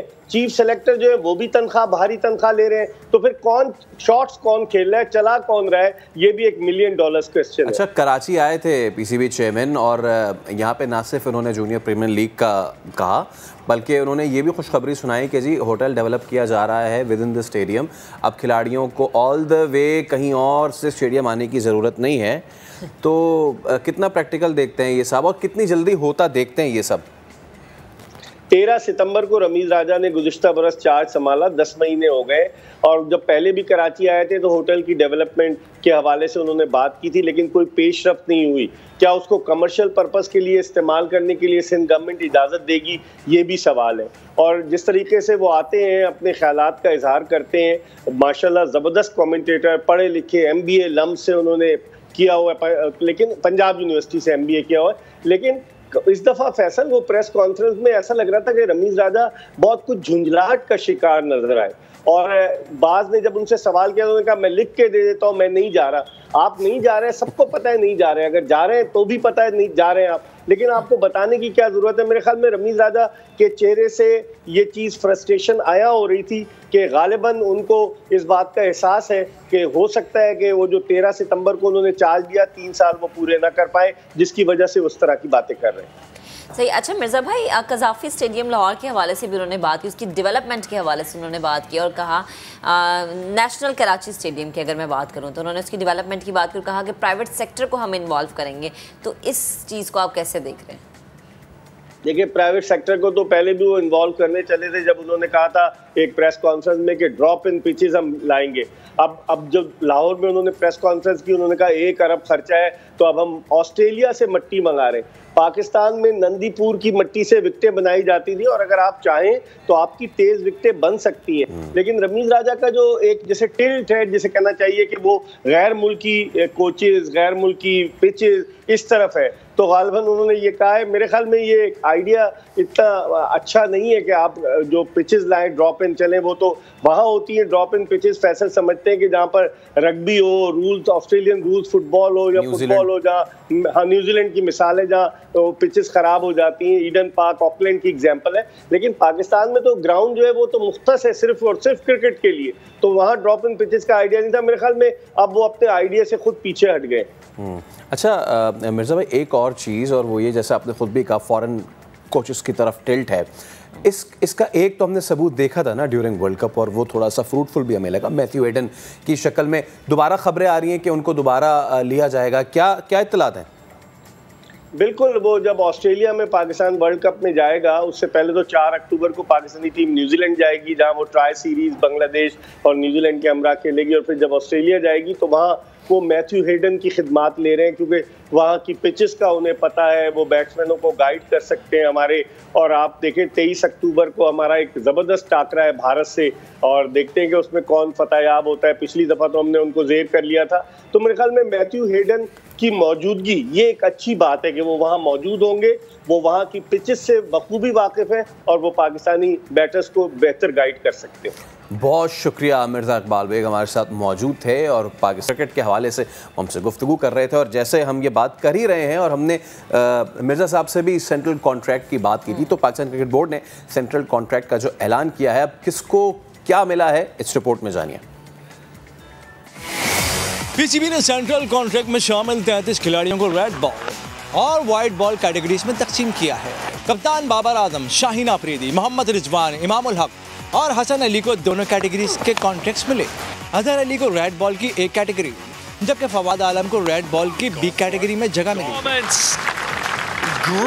12 महीने की परफॉर्मेंस हमने देखी और अगले 12 महीने को देखते हुए कि वहाँ पे हमारे फैंस के अंदर कौन से लड़के हैं, तो ये एक सिंपल सा क्राइटेरिया है। सरफराज अहमद, शान मसूद, यासिर शाह और आबिद अली रेड बॉल में डी कैटेगरी में शामिल हैं। फकर जमान और Shadab Khan white ball contract की कैटेगरी ए का हिस्सा हैं।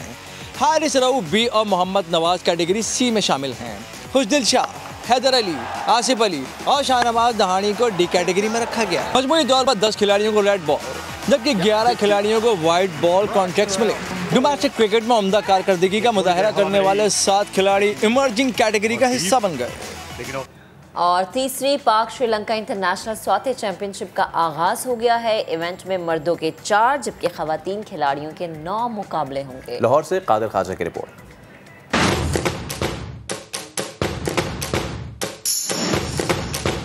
पाक श्रीलंका इंटरनेशनल स्वाति चैंपियनशिप का रंगारंग इफ्तिताह नेशनल पार्क स्पोर्ट्स कॉम्प्लेक्स में हुआ।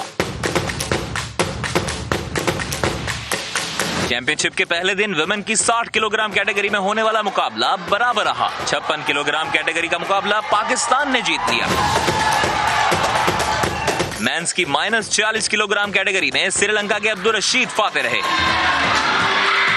कौमी खवातीन खिलाड़ियों का कहना था कि ऐसे टूर्नामेंट में शिरकत से हौसला बुलंद होता है। सेल्फ डिफेंस बहुत लाजमी है, तो मैं यही कहूँगी सारे गर्ल्स को कि वो इस गेम में आए। हमें खुशी हो रही है कि लड़कियां आगे बढ़ रही है। सेल्फ डिफेंस के लिए भी ये सबसे बेस्ट है। Swati championship sports and youth affairs department Punjab के ज़ेरे एहतमाम हो रही है। कैमरामैन अहमद रजा के साथ कादिर ख्वाजा, समा, लाहौर। पाकिस्तान में गुज़िश्ता 4 साल के दौरान मुसाफिर तैयारों से परिंदे टकराने के 650 से ज़ायद वाक़यात पेश आए हैं। सिविल एविएशन अथॉरिटी ने शहरियों से अपील की है कि ईद उल अजहा पर जानवरों की आलाइशें सही तरीके से ठिकाने लगाकर फ़ज़ाई सफ़र महफूज बनाने में अपनी जिम्मेदारी निभाएं। इस्लामाबाद से शहजाद अली रिपोर्ट कर रहे हैं। पाकिस्तान में मुसाफिर तैयारों के साथ परिंदे टकराने के बढ़ते हुए वाकयात। सिविल एविएशन अथॉरिटी ने जनवरी 2018 से मई 2022 की रिपोर्ट जारी कर दी। लाहौर एयरपोर्ट पर सबसे ज्यादा 198 परवाजों से परिंदे टकराए। कराची एयरपोर्ट 192 वाकयात के साथ दूसरे नंबर, जबकि इस्लामाबाद एयरपोर्ट 100 वाकयात के साथ तीसरे नंबर पर। मजमूई तौर पर मुख्तलिफ एयरपोर्ट पर 662 परवाजों से परिंदे टकराए। तैयारों से परिंदे टकराना जहां इंसानी जानों के लिए खतरा है, वहीं फिजाई कंपनियों को बड़ा माली नुकसान भी उठाना पड़ता है। जहाज़ों को ग्राउंड होने की वजह से जो बाकी मुसाफिरों को अगली परवाज़ों पर जो दुश्वारी होती है, जो उनके होटल स्टेज होते हैं, जो उनका वक्त का ज़्यादा होता है और उसकी वजह से जो बीआई का नुकसान होता है, शायद उसका अंदाजा मिलियंस ऑफ डॉलर के हिसाब से भी लगाया जाए। सिविल एविएशन अथॉरिटी के मुताबिक मॉनसून और ईद उल अज़हा पर ज्यादा परिंदे परवाजों की राह में आते हैं। अपील की कि शहरी ताउन करें तो हादसात को काफी हद तक कम किया जा सकता है। कुर्बानी के जानवरों की बाकियात होती हैं, उनको खुला बाहर फेंक ना दें। ये जो परिंदे आ जाते हैं तो इससे उनके जहाज़ों से जो टकराने का जो इम्कान है वो बहुत बढ़ जाता है। सिविल एविएशन अथॉरिटी परिंदों को तैयारों से दूर रखने के लिए जदीद निजाम की तनसीब पर भी गौर कर रही है। शहजाद अली, समा, इस्लामाबाद। चलें जी, आज के प्रोग्राम से अब तक के लिए इतना ही। अब आपसे इंशाल्लाह मुलाकात करेंगे हम मंडे को। अपना 2 दिन बहुत सा ख्याल रखिएगा और 2 दिन आपने करना ये है कि बेस्ट ऑफ नया दिन देखना है और प्लीज़ कोरोना से बचाव के हवाले से एहतियात बरत लें, हम सबके लिए बेहतर है। अल्लाह हाफ़िज़।